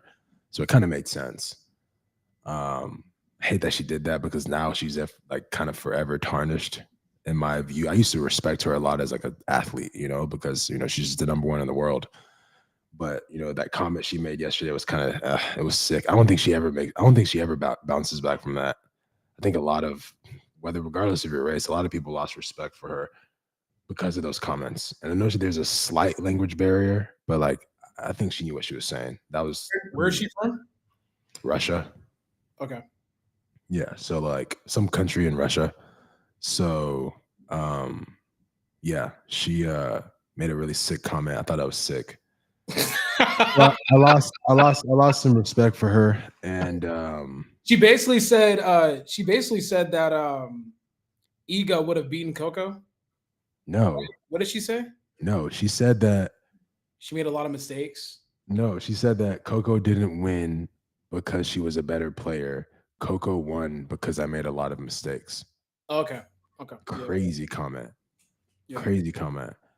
And yeah, I just feel like it kind of just like was super condescending to all of COCO's work and effort.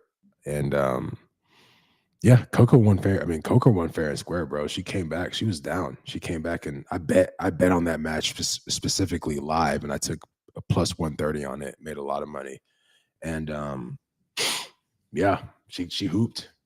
She deserves it. She's on top of the world now. Essentially, she beat the number one. So, yeah, good match. I watched it from start to finish. The Alcatraz, I hope I'm saying his name right. Alcatraz, Carlos, and the center match yesterday was phenomenal. 5 hours for a tennis match. Yeah. Belt to ass. Yeah, I didn't watch 1 second of it. I'm just like one of those people. The only tennis players I've ever watched, or I ever watch, is Serena and Venus when they play. So I Yeah. missed out on this one. I didn't really catch it, but whenever a black woman succeeds at something, I'm there sharing it. So I peeped it, and obviously it's the French Open, so it's a big deal. So I peeped it, and I thought it was really cool. And then also just seeing like how mature she is, and then the statement she gave after it, the response she gave to the whole situation in regards to her name's Ariana. What's her name? Arena. Arena, yeah. In response to Arena was very, very mature. She actually gave a very mature response to that, which I was like, damn, that's really. She took like the high road on that for sure. What do you think? What do you think about her versus Naomi? I had a conversation about this yesterday. Naomi was like pretty much what Coco was before Coco, but Naomi was going like this. Coco was going like this. Naomi just. I think she had a kid. She had some mental health stuff she had to take care of, if I'm not mistaken. It might just take her some time to kind of recoup, but I'm always a big proponent of the people that work hard and find that success. So I mean, I think there's room for both of them. I think I'm a fan of Naomi too. I think she's cool. It just seems like Coco's just having her moment right now, and if it continues, then she's going to be the one that kind of comes out of that. But Coco's been having her moment though. She's been doing this since she was 15. Yeah. And I like when she gave her speech, she quoted Tyler the Creator too. So I thought that was hard as fuck. And I'm a big Tyler fan too. So yeah, I mean, because I did think about Naomi Osaka whenever she won, and I was like, damn, she was on that trajectory of being like the next one. But that break she took for her mentals whenever she was dating Corday. I think she had a kid, right? Did she have a kid? I think it was a kid in like postpartum depression. Okay, that's what it was. It was like all mixed in that, yeah. Okay, yeah, that's tough, man. But that it's just like, man, sports, bro. If your mentals aren't together, I brought up a point. I was like, I bet not that her dad controls her, but I bet Coco is very selective on who she dates, and I think they're Muslim, so like I don't think they play around with like. Oh, they're Muslim? I'm pretty positive, yeah. Really? I don't watch any. I don't really keep up with Coco whatsoever outside of like when she competes. Are you sure she's Muslim? She said something yesterday about Eid. She said something about that. I guess she referred to something in Islam, Ridia. I'm not really too schooled up on the. That'll be interesting if she's Muslim. Oh, she's Christian. Yeah, bro, Muslim. Oh, she's Christian. Wow. Wouldn't she be wearing like the hijab and all that kind of stuff? Or is that a specific type of Muslim? It's very true. Very true. Good point. But yeah, okay. Well, never mind. But she seems like a very well-parented, like simple. Very well, bro. 21 speaking like that. She's super mature. Super. Yeah. You can tell she's educated, very mature, very aware of her surroundings. She seems like she's also holding up the mantle of being a black athlete in America. She spoke about that. That's probably the best that I've heard a black American speak about being a black athlete in America and wanting to represent America. That's like legit. That's probably the best quote that I've seen. I was like, damn, that was a beautiful quote. And she's only 21 talking like that. Yeah, she did. That was really dope, man. But yeah, someone said, who said that? Yeah, there we go. Jay said that Naomi's focused on other shit outside of tennis. And Jesse said Naomi was on the Corday vibes, high profile relationship. Sometimes that can get a bit distracting. Yeah. Like, remember when they started dating, that was like a whole thing? I just feel like that takes away from your sport sometimes if you're not locked. Yeah, 100%, bro. It takes away from everything. And then you have a kid with this person, like. Yeah. And they were talking about she suffers from anxiety and like social anxiety, all that kind of stuff. She doesn't like being seen.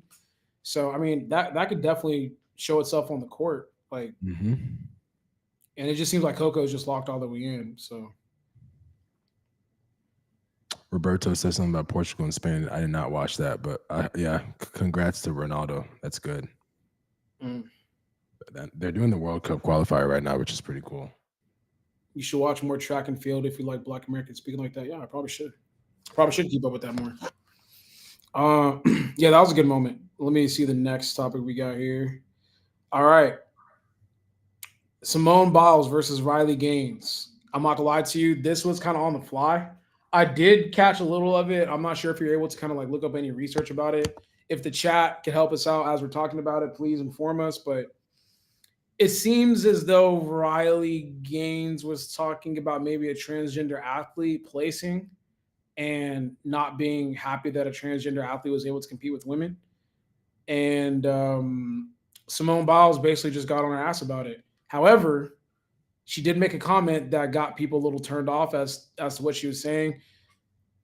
Vic, I'm not sure if you could pull up the comment, but she said something like, "Oh, she said, ironic how it's like you need to pick on someone your own size. Ironically, that is a man."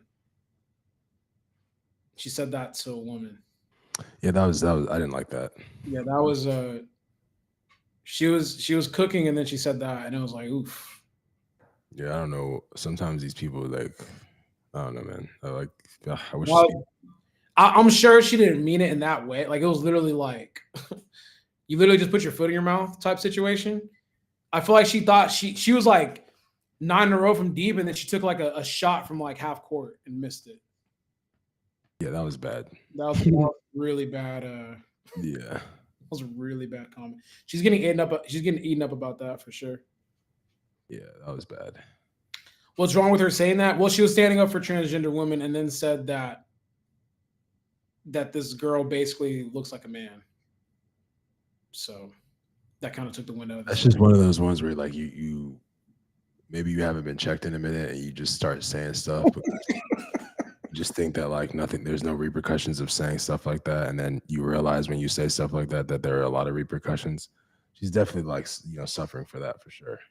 Wait, man, that Riley lady smoking something strong. She tied for 4th or 5th in a race with the trans, got beat by 3 other biological women. That's not real. Yeah, what do you mean? That's a real tweet. Where? Oh, I thought that was a tweet. I thought you were reading a tweet. Oh no. Yeah. I just think that and they're really letting transgender people like run in these things.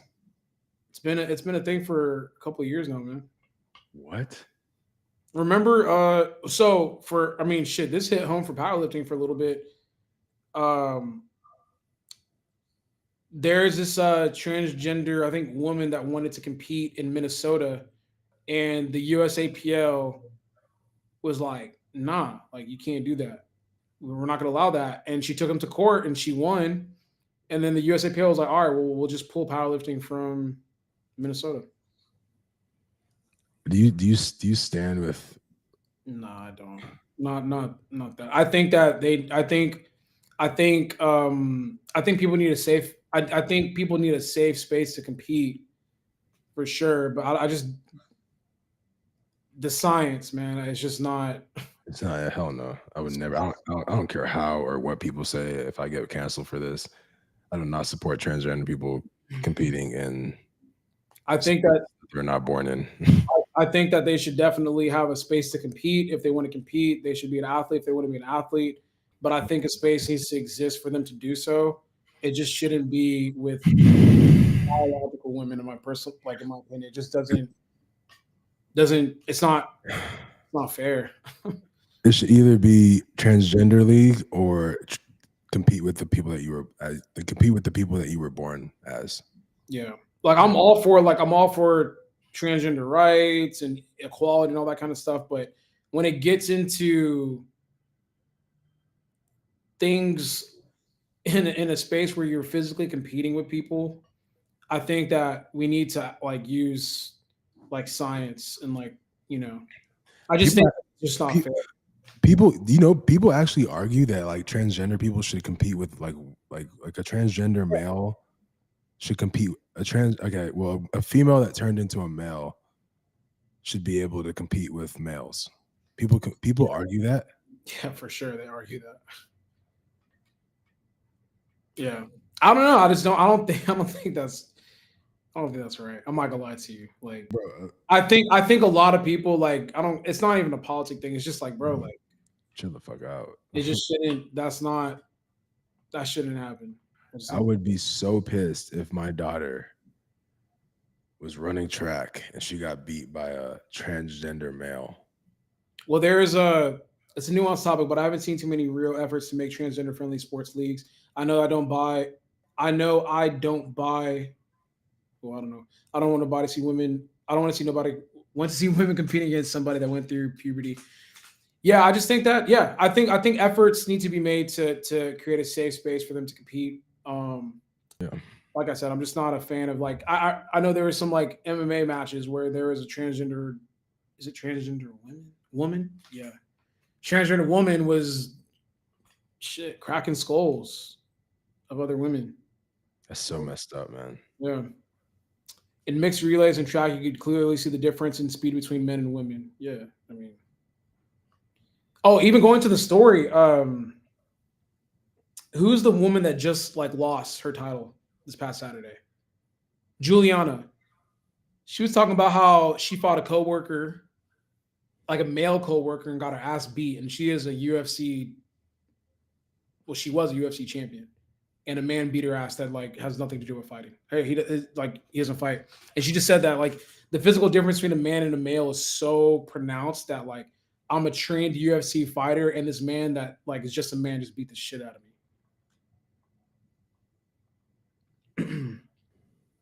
Oh, kickboxing. My fault. NBC took the video down on YouTube when it happened. Yeah. Also, the whole thing with Riley and Simone sparked up because Riley was tweaking about a high school softball team with a player that might be intersex.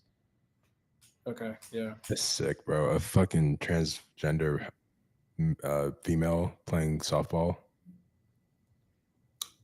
Men should compete with men, women with women. Could you imagine if injuries had a post up LeBron? JT is a comedian. Anyways, yeah, that was I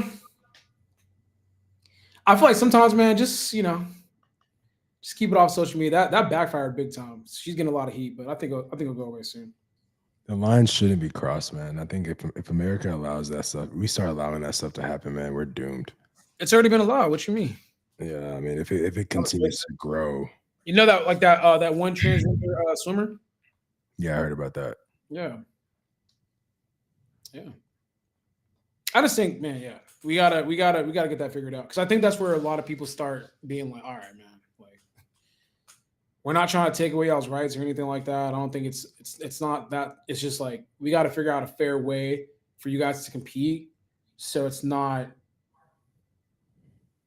you're not taking away from what these women are doing because it's not fair. It's not fair at all. Like what? They're women that have been working hard their whole life. All of a sudden, men are allowed to compete in their league and to just ruin everything. Like we already have our own league. Like what? Yeah, it's nuts. Did you want to talk about the 70% of luxury goods sold in the world are to poor people, or do you want to like kind of skip into sports? I mean, what does that mean? Like the topic? Like, I mean, I guess that essentially alludes to like poor people buying stuff they can't afford. Yeah. It's the post that you sent me. Yeah. I mean, that's a kind of like is an epidemic that America had suffered with for a while. It's unfortunate. Keep talking. I'm gonna make sure I gotta use a restroom. Oh, okay. Okay.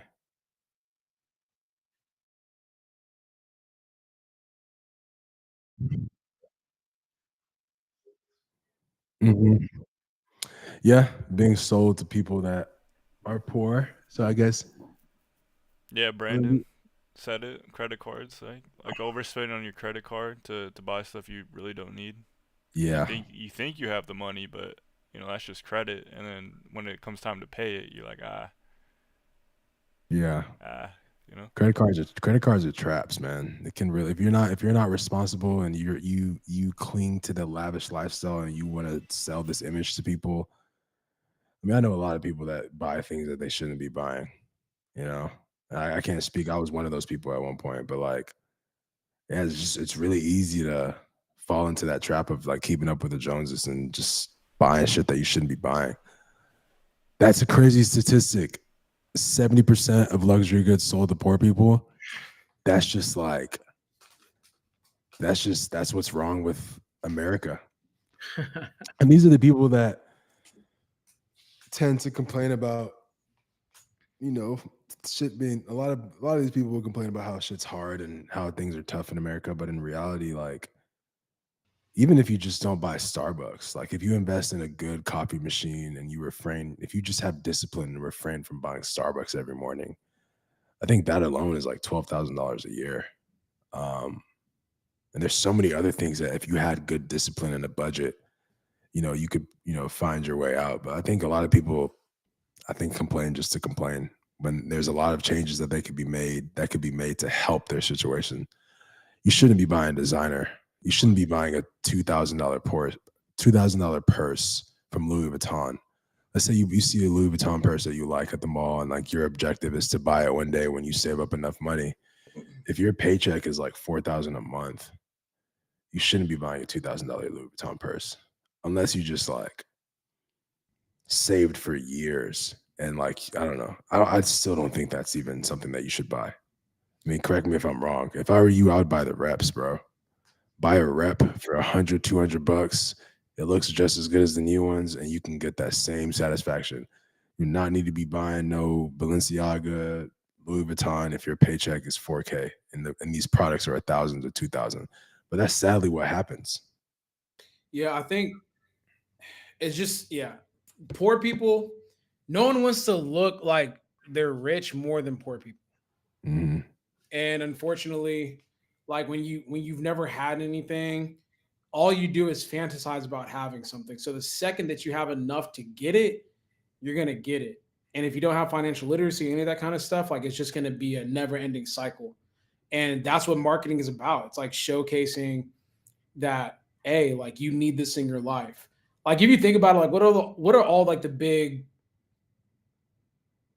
luxury brands that don't even put marketing out because they're not even trying to have poor people as their demo. Like if you think about like Bentley and shit like that, they don't really have like marketing outside. You just know like when you have money for it, that's what you go get. But when it comes to like, Nike, all these different companies, all that kind of shit, they really trying to pander to like people that don't really have much because the first thing people are gonna do when they get money is go buy it. That's true. And when you never had anything, all you want to do is show people that you got it. And usually it's the loudest nigga in the room is usually the brokest. Mm-hmm. Like if you have to wear all that shit to make you feel like you're somebody, you probably like are overcompensating in an area, which you're overcompensating in the area for sure. Yeah. For sure. I don't think it's wrong to own nice things. I'm not saying that. I'm just saying that like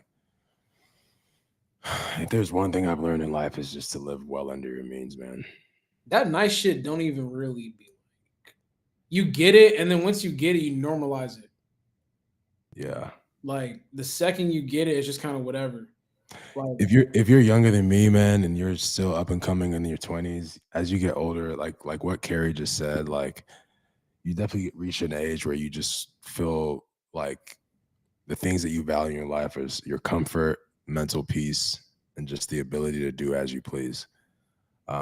Living for luxury goods and luxury cars, it gets tiring, and then also like it exhausts your bank account. And would you buy reps? Yeah, I would. You would? Good quality reps, yeah, I would. Rep shoes, probably not. No, yeah, rep shoes. Oh no, I wouldn't buy rep shoes. If I would buy rep designer items. Really? Yeah. I don't know. That's so funny. I feel like I would. Why not? No, it's so funny because I feel like I don't even wear. I don't wear I don't wear designer items anymore. So if like something really came about and it looked as good as the real ones, and I'm talking about specific designer items like wallets,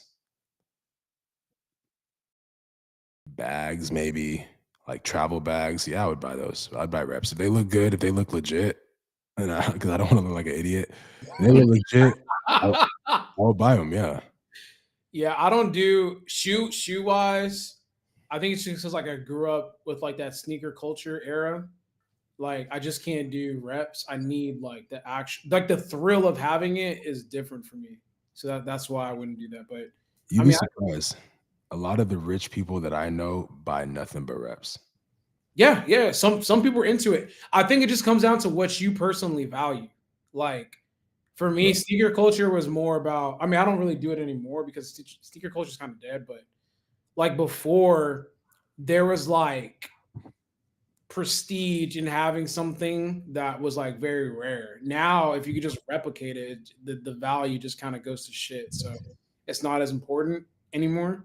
But like it wasn't about the shoe. It was about like the journey to getting the shoe and the prestige that comes with getting the shoe. I know a rich person that has a 12 watch collection of just fake Rolexes. Well, But like, I was gonna say for me, I would do fake jewelry. Like my grills, it's cubic zirconium or whatever the fuck it's called. yeah. It's not VVS. So I got the quote for VVS versus plastic or whatever it is, and I was like, everyone will think it's VVS. hmm So we'll see. Jay, Jay, a no for shoes, yes for clothes. Honestly, Jay, I said that because I don't really buy shoes like that no more. Yeah. I really don't care. But as far as like clothes, I don't really buy designer clothes either. So I mean, I'm not gonna buy designer clothes. The only thing that I would buy designer today is probably like a travel bag, man, and it would be fake. I would probably buy it. Yeah, It would like be a rep. I'll do. I'm honestly Charlemagne. I remember years ago, Charlemagne the God had a perfect quote. He's like, if you are popular and like you're well known, you could buy fake shit and save money because people already think that you're good for it. So they're not going to check really hard. If a girl was wanting a Dior bag, would you buy the rep? Nah. I would. First of all, I wouldn't even buy like if a girl's wanting a Dior bag and I'm the one to buy. I'm not into that type of shit. But no, I wouldn't buy fake. I would. If she was cool with it. Would you tell her it was fake? Yeah, I would ask her if she was cool with it before. Mm, I would buy a rep for sure. yeah, everyone has shit that they're willing to buy like fake shit off of. I'd buy a rep for sure. Yeah. Saves me money. And yeah. Shoes wise, I'm still not into it. I don't think I could do it for shoes, but I might change my opinion on it. But I don't know, man. I still come from that era of like the prestige of it. But everything else, honestly, maybe not designer clothes, but jewelry for sure. For sure, nigga. What? Actually, I don't have any fake jewelry. My earrings are like very expensive. no, my earrings. I have the most that I've paid for earrings is like $300, and I actually don't even wear them because I don't like the size of them. Yeah, my earrings. Yeah, but I bought these earrings when I was stupid though. Yeah, those type of things you keep forever though. Like that's just gonna Mhm. that's just the type of shit you keep forever.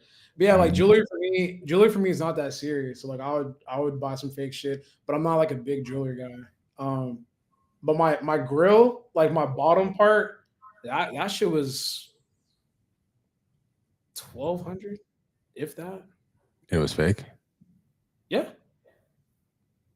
I remember the actual price VVS was like I think it was 4 or 6. Are you sure they're not lab diamonds? Whatever the fake shit is that's way cheaper, that's what I got. Well, lab diamonds they're not fake. They're just created in a lab. But if you bought cubic zirconia, then that's fake. I'm pretty sure one of the grills that I've bought in the past were cubic for sure. Okay. Yeah, I don't know if I can't remember.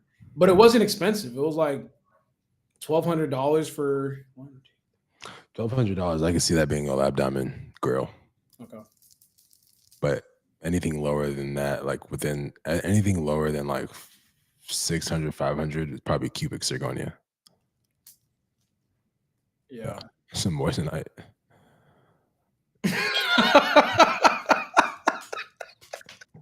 Some moissanite is crazy. Yeah. Yeah, fake designer has always been interesting. I don't have a designer like that, so it's like Man, yeah, there's a lot of things I don't spend money on no more. I think the next thing I'm trying to buy right now, obviously a house. I want to buy a truck. Really looking for a truck. Daily vehicle. so nice. All right, so move on to the NBA. Pacers top. I mean, not Pacers. Why not put Pacers? OKC tied the series. Won. Both 1-1. What were your thoughts about the game and the series in general? Kind of feels stupid for vouching for vouching for Tyrese Halliburton. Tyrese, right? Tyrese. Yeah, Tyrese Halliburton. I feel like he needs to be he needs to be a lot more aggressive. Because he's not a what? What do you mean? Because he's not a ISO player. I mean, he can be. That was the argument last week, was that he can be an ISO player if needed. But I think the way that he's playing is just like not gonna take them far. Like he can't have 5 points in a game and expect them to win. Like he needs to at least be dropping like 16 to 18. And the last couple of games, they got not, I'm gonna say lucky. They played well as a team in the first game, but this last game, bro, it's almost like he wasn't even looking to score. It was weird. I don't know if the Pacers don't turn up for game 3, because I have my prediction, which was Pacers, Thunder, Pacers, Thunder. So I think I have the Pacers winning 2, but the Pacers could prove me wrong and potentially win this series if they win game 3, in my opinion. Yeah. Yeah. Yeah. I mean, watching that game was I just don't think, they just they're a team, and when the team doesn't play well, like no one really steps up. Siakam for a bit was stepping up, but it wasn't enough. No, I don't know. That nigga went 3 of 11, didn't he? They had a bad game. Yeah. I just think that like whenever you would like to see, like if things are going down, you would like to see that Halliburton could just be like, all right, like y'all need, like no one's like playing well. I'm gonna be the one to like score or do whatever. But I just don't think that's his game. Like I just don't think that's his game. I think he's like he's a playmaker, and he gets his teammates involved. He controls the pace, and he gets guys in great position. And he can score on occasion if you need him to, but his game just isn't like ISO. Like I'm gonna take over for a second and while we get our shit together. But yeah, I mean, I actually want the Pacers to win. Now that I think about it, I'm just not a fan of OKC like that. I think we still have a lot of series to play, a lot of basketball to play. I mean, the game 3 is a very monumental game. Whoever goes up can potentially take them up. If the Pacers go up, they have good control. If the Thunder go up in game 3, they're probably going to win the series. That's the way I look at it. If they win game series, to me, it's a wrap. If they win game 3, if the Thunder win game 3, it's a wrap, because now you've proven to everyone that you've got your head back on swivel and you're ready to attack and end this thing. I think it might be it's either a 5-game series or a 7-game series. It's a 7-game series if the Pacers win game 3. It's a 5-game series if they lose. Did you see the ratings for game 1, or like whatever the ratings were for game 1? Yeah, they're pretty low. The worst, some of the worst ratings since what series are they talking about? It was like something back in like the 80s or some shit like that when they ever started keeping track of it. It's crazy because to a basketball fan, this is actually one of the best series in a while. But to a fan that just watches basketball because of LeBron, Steph Curry, and all these other players, it's probably the most boring thing you've ever watched in your entire life. So I understand.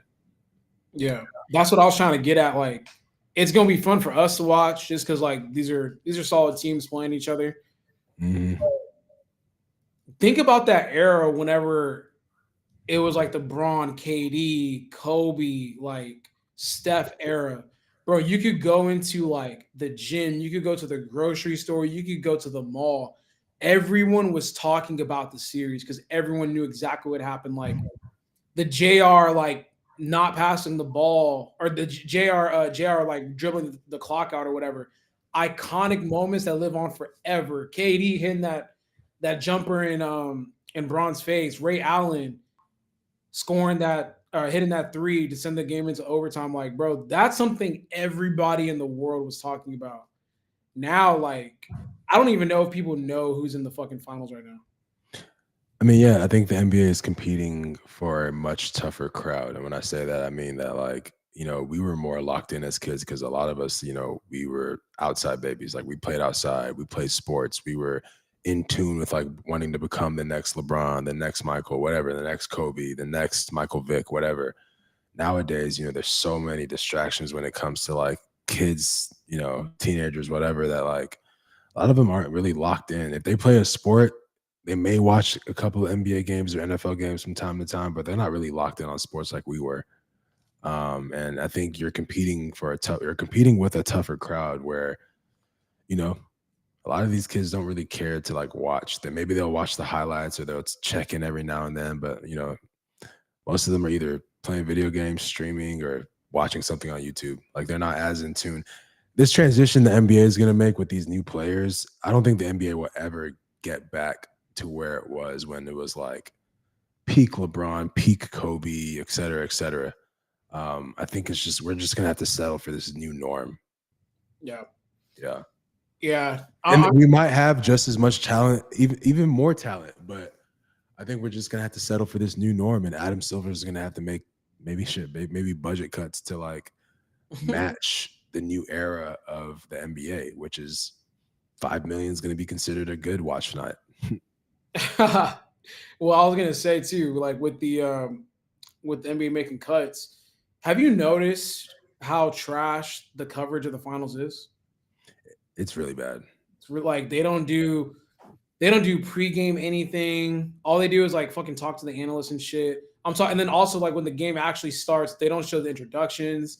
They don't have like a presentation that's super nice before the game. On the court, they came, bro. I thought I was tripping. I was looking at the screen. I'm like, what's that shit on the court? And they put a fucking digital NBA trophy logo on the court. I was like, that shit looks so bad, bro. I don't know if you felt that way, but I was like, man, this is bad. I mean, for me, it kind of ends when Kendrick Perkins is the highlight of the show. Kendrick Perkins in an NBA Finals, come on, man. Like, Yeah. no disrespect to Kendrick Perkins, but it's like, I thought the finals were a lot better than this. Not that he's a horrible analyst, but like, it's just a huge shift, man. And like I said, it doesn't even have it. It has like a good tournament feel to it, but the NBA didn't do a good job of making this feel like an NBA Finals At all. Like they were showing like old broadcasts of finals, and like they used to do really good. Like they would have like this whole like they would show like the intro, like the national anthem would play and all that shit. I'm like, bro, where is this? Like, if you think about watching an NFL game, whenever you watch the Super Bowl, you watch a playoff game, they're like, dun, dun, they print, like, have their hand over their chest. The Jets fly over. Motherfuckers are crying and shit. And it's like, bro, that's all pregame. We haven't even gotten to the actual game yet. Like, and then when you get to the game, they have like the Super Bowl logos on their shit. The Super Bowl's like all over the field. The NBA, you'll be watching, you're like, is this the finals or like is this like a regular season game? Like, usually they'll dive into like the background and the upbringing of every player, and like they'll do like a whole 30 for 30 on them, and it's like, yeah, you're not getting that at all this finals. It's just almost like they're trying to get it over with. Like, damn. Even like the whole NBA logo in the middle of the court. Like, I get players are complaining about it being slippery, but damn, bro, That's all we watched growing up. It just doesn't have that feeling no more, man. No. It's sad. It's sad. It's a good series that deserves all that attention, but man, Adam Silver be listening to players too much, man. He's kind of soft. Like, Yeah. we'll see. I mean, I'm obviously game 3 is going to be exciting, but I just wish that they did more with the production value. Like, when you think about it, do you care to hear anything that Stephen A. Smith got to say? Nope. I don't care what he has to say. I don't care what Kendrick Perkins has to say. The only person that I care, and sadly, and this is not sad, but like the old manager for the Golden State Warriors, he's like the only person on that roster that has, yeah, he has good takes because he actually knows basketball. Is he scared of Kendrick Perkins? I mean, I would too. I would be too, but bro, every time Kendrick talks, he's like, okay, yeah, okay. Yeah, he does. He agrees with him. I'm like, what the fuck? Malika does a good job of hosting, I guess, but you know, Bob Mars, whatever his name is, he's probably the most talented person. And this is why I feel like when the TNT crew comes in, they're going to replace all those people, obviously. And I think Kendrick and Steven are going to go back to just being on TV. Steven may pop up every now and then, but like if they want to save NBA, and the way the NBA saves its ratings is bringing everyone together on one platform, almost a monopoly. You have Charles, you have Kenny, you have Ernie, the TNT crew there. And they're broadcasting. Imagine if we had them right now. Like, it'd be great. That's at least 2 million more viewers. For sure. Easily. They barely even have a post game. It's sad. It's bro, they have like 20 minutes of post game and then it's over. Bro, they have post game with SVP. No disrespect to the legend SVP, but it's like who's SPV or SPV? Scott Van, whatever his name is. Oh yeah, the ball. No, I'm not trying to. That era is kind of gone. But I mean, he's still a legend though. He's still cold, but I'm just like, yeah. But so last night I watched the post game and it was like, I think he was sitting next to Shy, or it was like a web call, like kind of like how we're doing right now, and it's like, it just doesn't feel real. It doesn't feel the same. It doesn't feel like. I remember one year they did like post game where it was like them sitting next to each other after the game. Yeah, they would walk up. Yeah. No, like I'm talking about, they would wait for the player to get showered and dressed and have a post game. Yeah. They did that for the conference finals. Yeah. Which I don't get why they just don't do for the finals. I mean, if you're physically there, why not do it? But yeah, I don't know. Stephen A. Smith, like, obviously icon, one of the greatest like sports personalities of all time, but I don't care about his sports takes anymore. Like, there's so many athletes to watch now that like as soon as the game is over, I'm going to the 520 podcast. I'm going to Gil Arena's podcast. I'm going to former athletes podcast to see what they're saying, like as they're streaming on live. Nightcap here and there. Like, I'd much rather hear from them than hear from any of the like former journalists or writers or people that have opinions now. Stephen A. doesn't even care. You can tell he doesn't even care about it. Bro, like I missed Stephen A. used to get so passionate about what he was saying that he would yell at people and fight with them on air.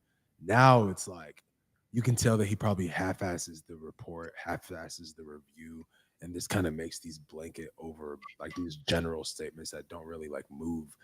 It's just, I mean, he's about to get paid. I think he said they're about to pay him like $100 million a year or something like that. No, he already got his money. Oh, really? Yeah, he got his money. He signed a big ass contract recently. But how much are they going to pay him? I mean, we could look it up. I forgot how much it was, but it's a lot. It's a lot. Like I think he's making 20 M's a year. He signed like $100 million 5-year deal or some shit. I forgot. He signed that a while ago. Oh, yeah. 5-year 100 M's. Yeah, he's chilling. Yeah, he's chilling. I feel like someone asked a great question. How do you guys think Jordan is going to impact the broadcast when he joins? They kind of someone kind of said what his angle is going to be, and he was just going to talk about how there's a lot of great players in the NBA, but they play a lot of accidental basketball. Which is what Kobe was talking about, how he doesn't like the NBA, or like he thinks the NBA can improve because there's a lot of accidental basketball. It's like, hey, I drive and, you know, hopefully something happens. And if it does, then I'll kick out and then you shoot the three. So that's taken away the creativity of the game. And I think it's actually dumbed down the game, and it doesn't allow players to get in like real bags. Like, it's either drive, dunk or layup or shoot a three. Like, and anyone could play like that. So the creativity is kind of taken out. But yeah, they said that Jordan is going to kind of talk about the accidental aspect of basketball. But I don't know if he's going to be super honest, because that's probably going to kill his. It's going to cause a lot of shit for his legacy. I don't know if he's going to be super honest. Yeah, I mean, bro, I think the NBA. I think honestly, I think the NBA is gearing up for a very good year next year. You have TNT crew, you have Michael on board. Like, it's gonna be a much better year than this year. I think Adam Silver needs to stop listening to players so much, and if he can take control, he can take back control of the NBA, and then hire, bring on all these people. I think the NBA is in a really good position to explode next year. At least get better views for sure. I mean, shit, Michael and NBC taking over the broadcasting rights and all that shit. Like, that's like nostalgic. That's what I grew up on. And they're intros and all that type of shit. I think Michael Jordan's gonna have a special segment where maybe like he's interviewing people, kind of like how what's his best friend? What's that one friend reporter that he had during his era? Rashid or some shit like that, or he's retired. Yeah, he doesn't do it anymore. But Shad, I think Rashad, there we go. Yeah, probably be something in that role. Yeah. So moving on to the UFC, Sugar Sean loses again to Merab. I can't even say his last name. I know you bet on the UFC. Were you able to actually catch the fight, or I made like 4,000 this weekend off bets? Yeah. And I did a 4-leg parlay where I had Merab, Joseph Fire, Kevin Holland, and Joseph Van, I think. And all of them killed their opponents. They all murdered their opponents this past Saturday. So it was. I was expecting Kevin Holland to win, to be honest. That shit was funny. Yeah, isn't he from Houston? He trains in Houston. Yeah, I don't know if he's from it, but he's always in Houston. Okay. Yeah, I watched those fights. It was fun. I think Sugar Sean, they're like trying to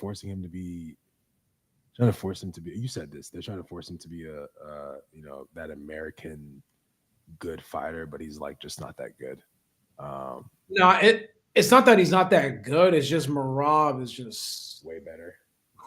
Yeah, and unfortunately, Merab isn't the most exciting fighter to watch. Mm.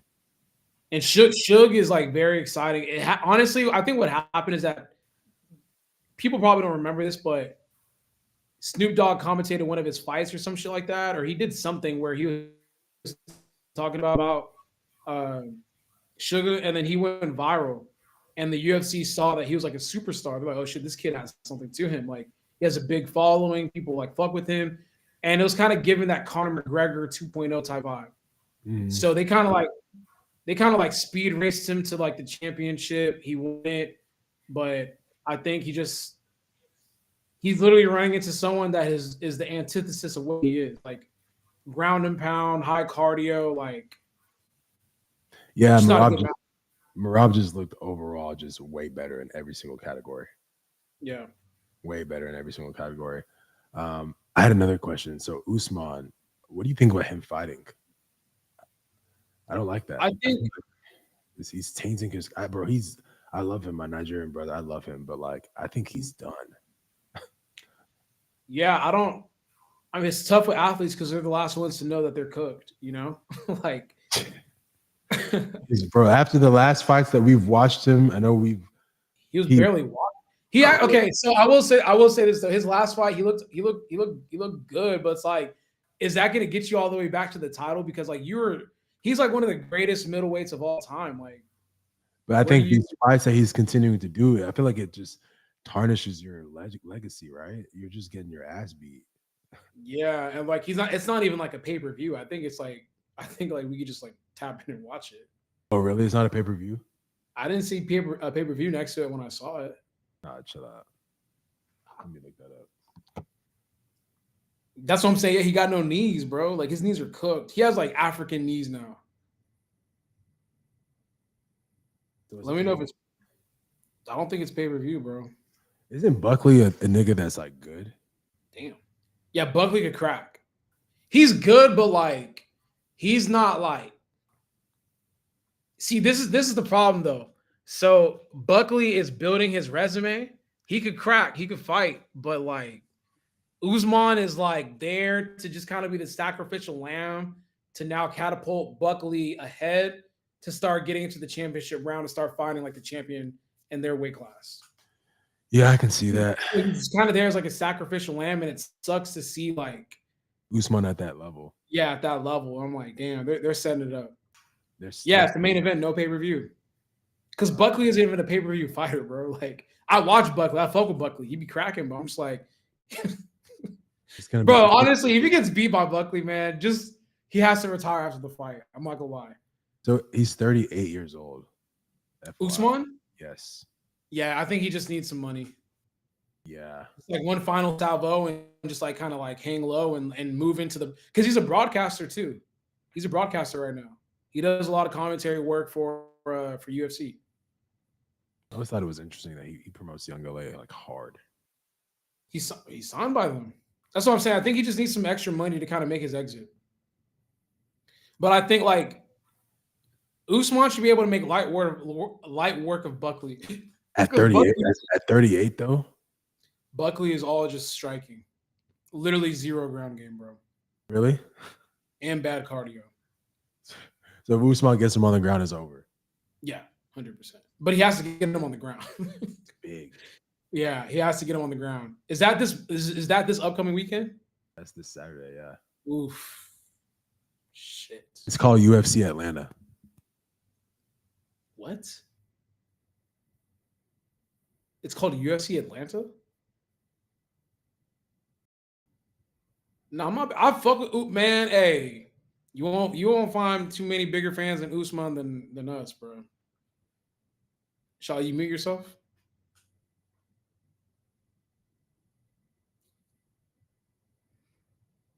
He's just not at that point no more, man. Like Usman heavy. I just don't think. I think his career is kind of done. He had a good showing against Oh Boy though, so.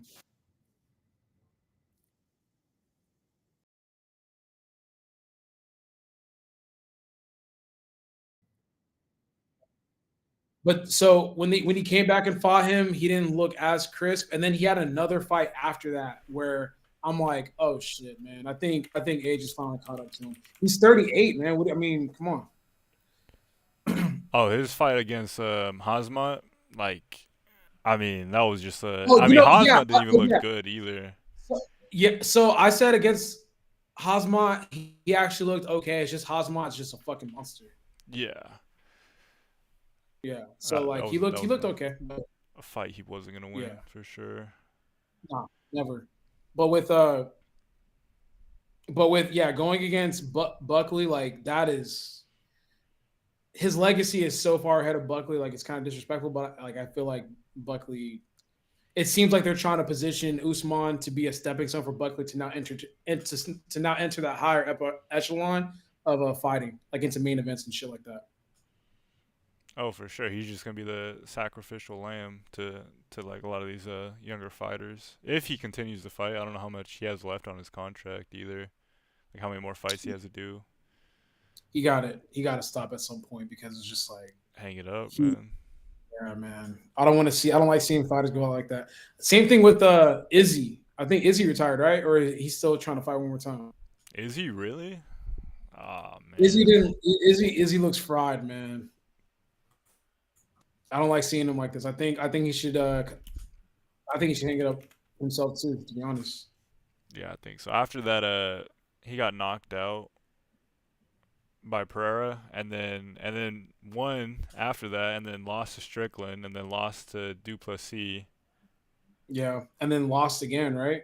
Yeah, he lost to I don't even know who this is. Yeah, some random some dude from France. Yeah, after that, it's like, what? What do you do? Where do you go from there? Yeah. 3 straight L's. It's like, all right, like, go one more time. Yeah. 4 times the charm or something. Yeah, Usman. So yo. Yeah, we can hear you now. Back. I can shut up now. Usman's a wrestler. Izzy is a striker. Yeah, I never really noticed Izzy didn't really have too much ground game like that. So yeah, you're right. That you have to be able to defend the takedown and be able to kind of get off your feet whenever you do make it to the ground. How old is Izzy? He's like 36, 37. Izzy Galia. I'm just kidding. Izzy. He's 35. 35. I mean, it's tough, What man. sucks is when you find out that these fighters didn't even make that much money in their careers. I think now UFC fighters are trying to. Nah, Izzy caked up though. You what? Izzy's caked up though. He made good money, but like I feel like now he would have made more money if he was popping up. You know?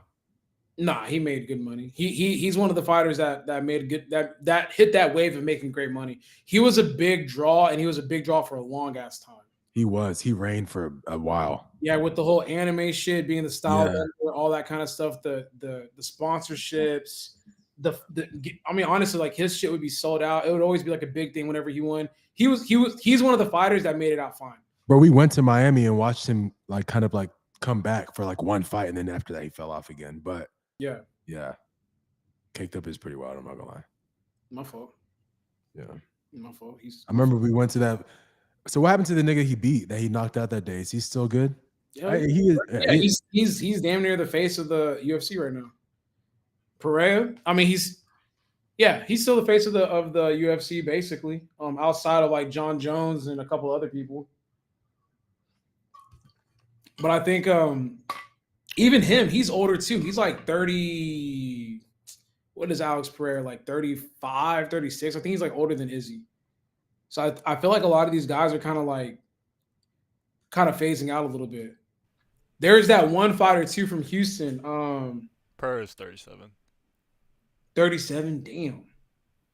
Yeah, he only has a couple left in him. Yeah, Alex. Oh shit, Alex just lost too. Yeah, he lost to the Russian, Anklev. Yeah, fuck. That is right. That was a boring fight, though. You can't lie. Pin him against the fence the entire time. You think John is gonna fight Aspinall?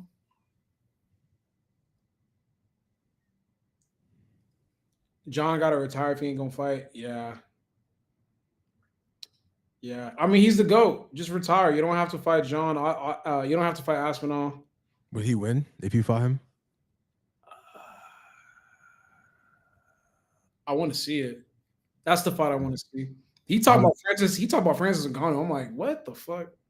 You guys ass beat, huh? No one wants to see that shit, bro. That wave was like 4 years ago. What would happen though if he fought him? I think he'll beat his ass. Francis can't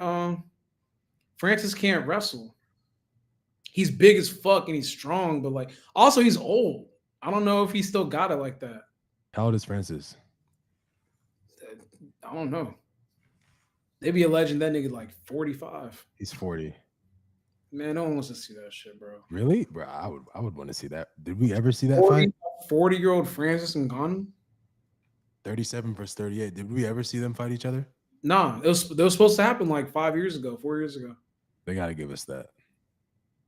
Nah, I'm good. two old niggas fighting. I'm good on that. I'd much rather see John and Aspinall.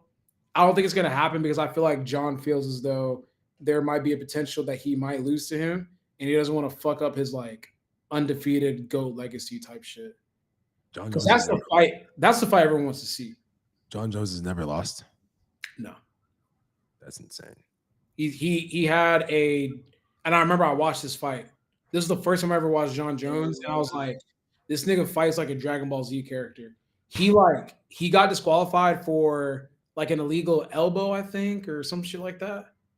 And he got disqualified, but he's never lost a fight.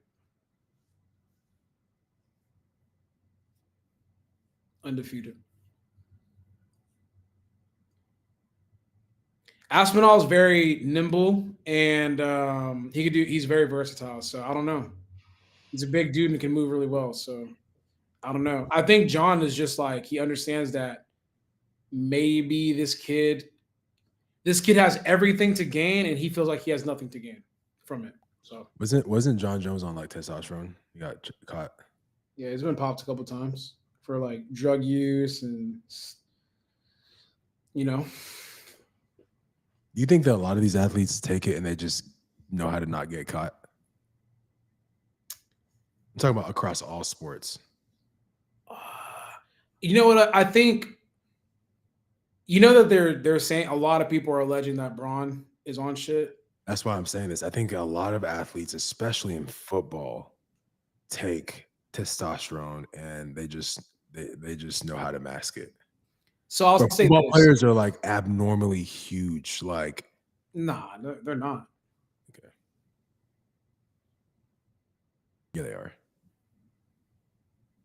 Certain linebackers. I mean, shit, bro. Brian Cushing was on a lot of, Brian Cushing was abnormally large and on steroids for sure. but there's a lot of linebackers that are that big. Nah, not no more, man. The game doesn't call for that. Literally, like when I was at BPN Athlete Weekend, shout out to Logan Wilson. I mean, bro, Logan looks like a normal human being. You don't see him, you're like, fucking shit. Like that's like a huge ass NFL player. You know what I mean? Um, I think now it's just about being super athletic and like having hitting power and all that type of shit.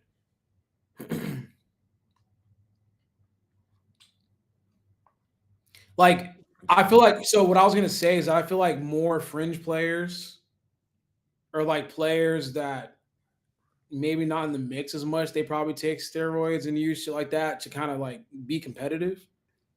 But I don't know if like the stars are on it. I don't know. I don't know. Another thing that I thought about, I don't think that some leagues may not even categorize testosterone as like a illegal drug if taken at the right amount. So like if you're getting blood work and it says your testosterone levels are within the the expected range or the correct range. Because bro, there's a lot of people, there's a lot of men that deal with like that actually deal with like diseases and like, like hypogonadism, whatever that word is, like low testosterone, like, they have to take testosterone to like Mhm. be alive. So like if you're a male who deals with hypogonadism and you're playing a professional sport, if your doctor prescribes you testosterone, like, I mean, you have to take it. They're not going to say, oh, you can't play because you can't, like, nah, they're going to let you. I'm pretty No, positive. they have things for that though. Like you'd have to go through like a process to make sure everything's approved and like you'd. So Yeah. they call it like a TUT. Yeah. And I'm sure, and that's what I mean. That's what I mean. I think there are a lot of players that, I mean, bro, there has to be a lot of players that are taking testosterone, but they're taking it under the league's approval. Approval, as in like they have a condition, a pre-existing condition, and they're now allowed to take it because it's getting approved by the league. But that's highly like regulated though. Is that what you mean? Like players are just taking it or what? No, I'm saying that they're taking it because they need to take it. Oh, okay. Like, yeah, but that's highly monitored and regulated. So for sure. But I'm just saying, like, even if it's highly monitored and whatever, it does give them an advantage to a certain point, No, okay, so that's what I'm talking about though. Like, I think it's like a T2. I think it's called a T2. I can't remember, but all it could do is get you back to normal levels. It can't like push you over the top. Does that make sense? Like you can't be taking it and it's just like now you have more testosterone than a normal human being. Yeah, it has to be like within like normal ranges, I think. Because I get tested by they actually switched it from WADA to now we do, I think, USDA, which is the one that tests like the UFC and the NFL and all that type of shit. So we're basically under the same protocols. And from what I understand, if you're going to be on that type of shit, sometimes like they won't even let you compete. I'm pretty sure. Like sometimes they're just like, nah, like you just.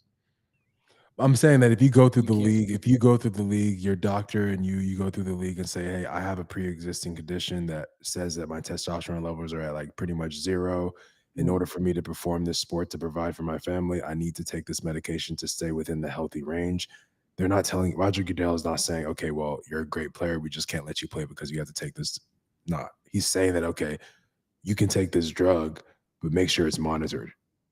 You have to do blood tests with us. You have to do check-ins with us, like all that stuff to make sure that you're not taking like an incredible amount that you don't need.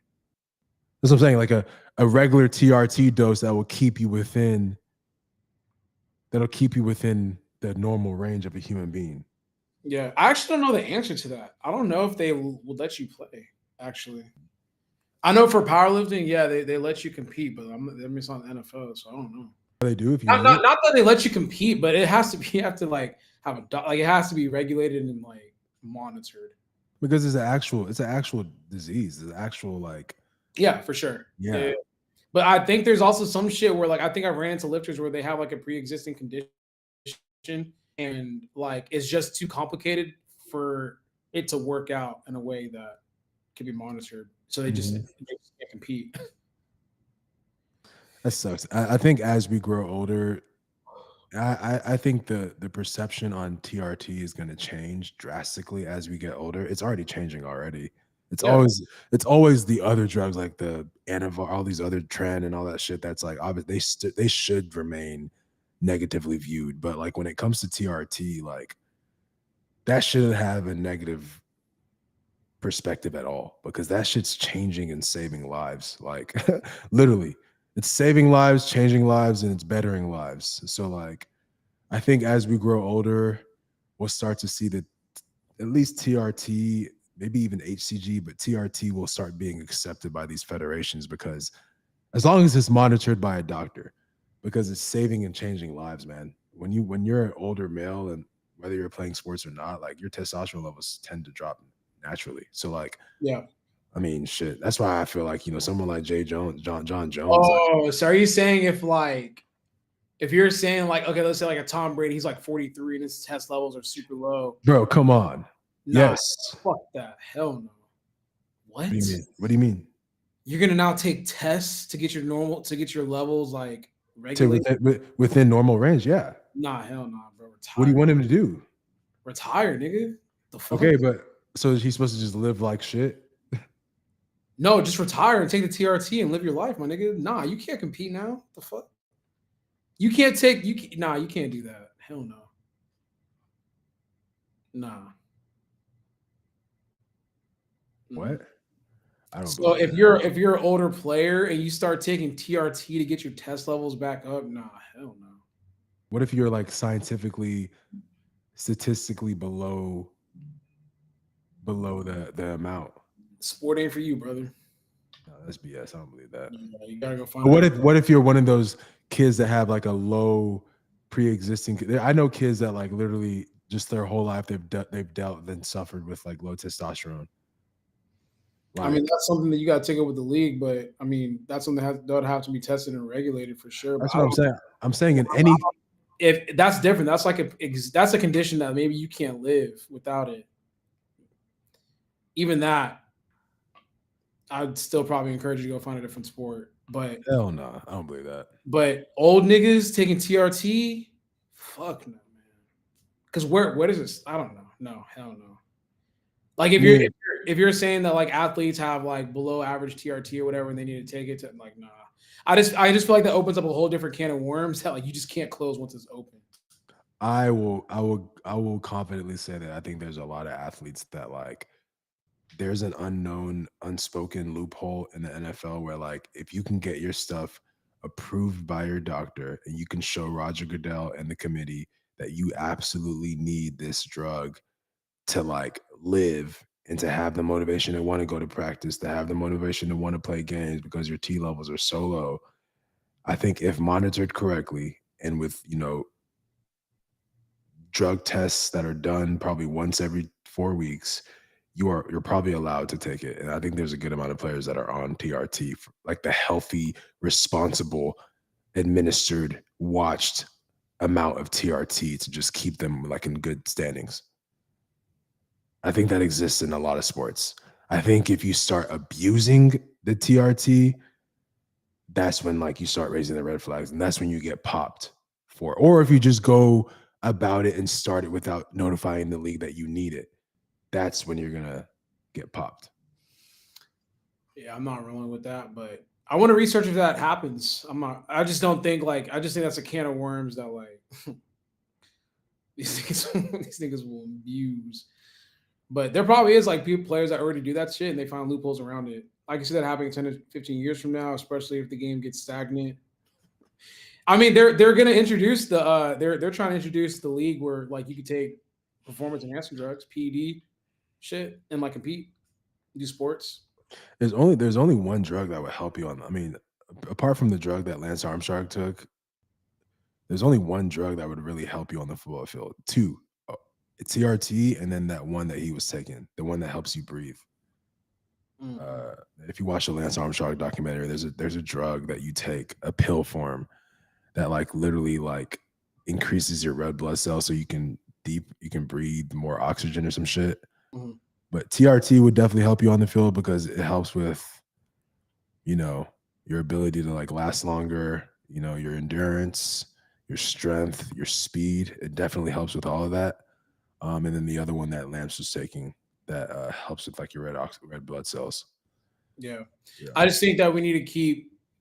Yeah, I just want to see it as fair as humanly possible, and like the same way that our genetics allow us to compete in these sports, and the same way some of our genetics do not allow us to compete in some of these sports. It is what it is, bro. Like if you don't have, if your body doesn't produce X, Y, and Z, just tough luck. Sometimes not every short nigga can make the league. Like it is what it is, bro. And Sports ain't fair. I think there's definitely a couple of Or should be fair. Yeah. I mean, just as someone who's taking it, I think there's a good amount of people that are taking it. And I mean, yeah, we can disagree on that, but I think there's definitely a good amount of people that take it and they don't abuse it. So like it's not like a big deal, but there's definitely a good amount of people that take it that they take it and it helps them just like perform in general. It's not like to overperform. It's more so just to perform. Yeah. You know, yeah. Shit, LeBron. I mean, to be honest, I love LeBron, but I would not be surprised if we found out that he was on a very, very small dose of TRT. You know Rick Bucher, or is that his name? Rick Bucher, the reporter? Yeah, I don't know what that is. There's been a lot of people like getting more and more bold with reporting that LeBron is definitely on some PEDs or something illegal. Like he's like, I don't know if I sent you the clip or maybe I just didn't want to bother you with it because like I don't like sending you shit that's like negative about LeBron. But thanks. He was like, yeah, he's like, everyone just talks about it so casual. Like they're sure that he's on shit. They're like, oh yeah, we know he's on something. We just, So I'm like, damn, man, like, is he on something? I don't know. I don't like being the type of person to say, yeah, that person's on steroids, but it is it is a little abnormal. Like the way he's able to recover so fast at this age. Weird. I'm actually not surprised that he's able to play for so long because the NBA is so dumb now. He wins off of just his mind alone, and he's a very, very smart player. So like he's just out there doing cardio, but I don't know. The Miami years, I was like, God damn. Yeah. Remember when he was fucking like 280? Yeah. That shit looked crazy. But yeah, I think it's just gotten to a point now where maybe I wouldn't be surprised if he becomes the Lance Armstrong of the NBA. Bro, yeah. Man, that can happen. That can happen. Because what would you even do? Like, how could you even like? That can't happen. And I you know what? I'm gonna say, I don't think he's doing anything nefarious, but yeah. I think people just can't describe how great he is genetically. Yeah. Kind of while LeBron has a super clean image of his whole career, I won't be surprised if something crazy crazy news about him gets leaked. I hope not. I don't want to see that. That would really suck at the end of his career. But all right, that's pretty much all the topics we had, man. We've been on here for about 3 hours. God damn. Solid stream. What did we peak at, Vic? Like 35?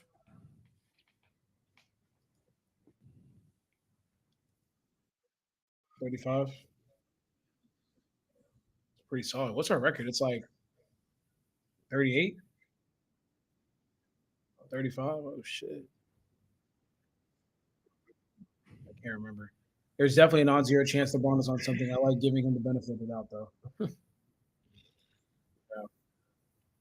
He said he don't pay millions on recovery. Did you see that? Mm-hmm. Yeah, he said he actually doesn't do that. So He said he just lets people say that because it sounds good. Woo. But all right, man, you got anything you want to say before we jump off? Who do you got for game 3 officially?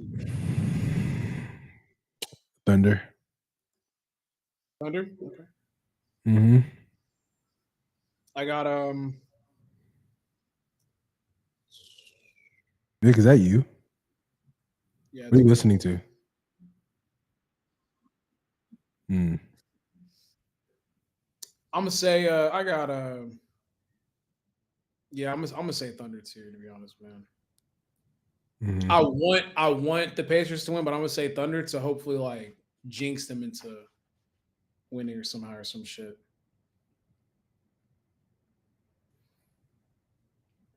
But all right, y'all. That's all I got. It's all Shawley got. Yes, sir. Catch y'all on the next one.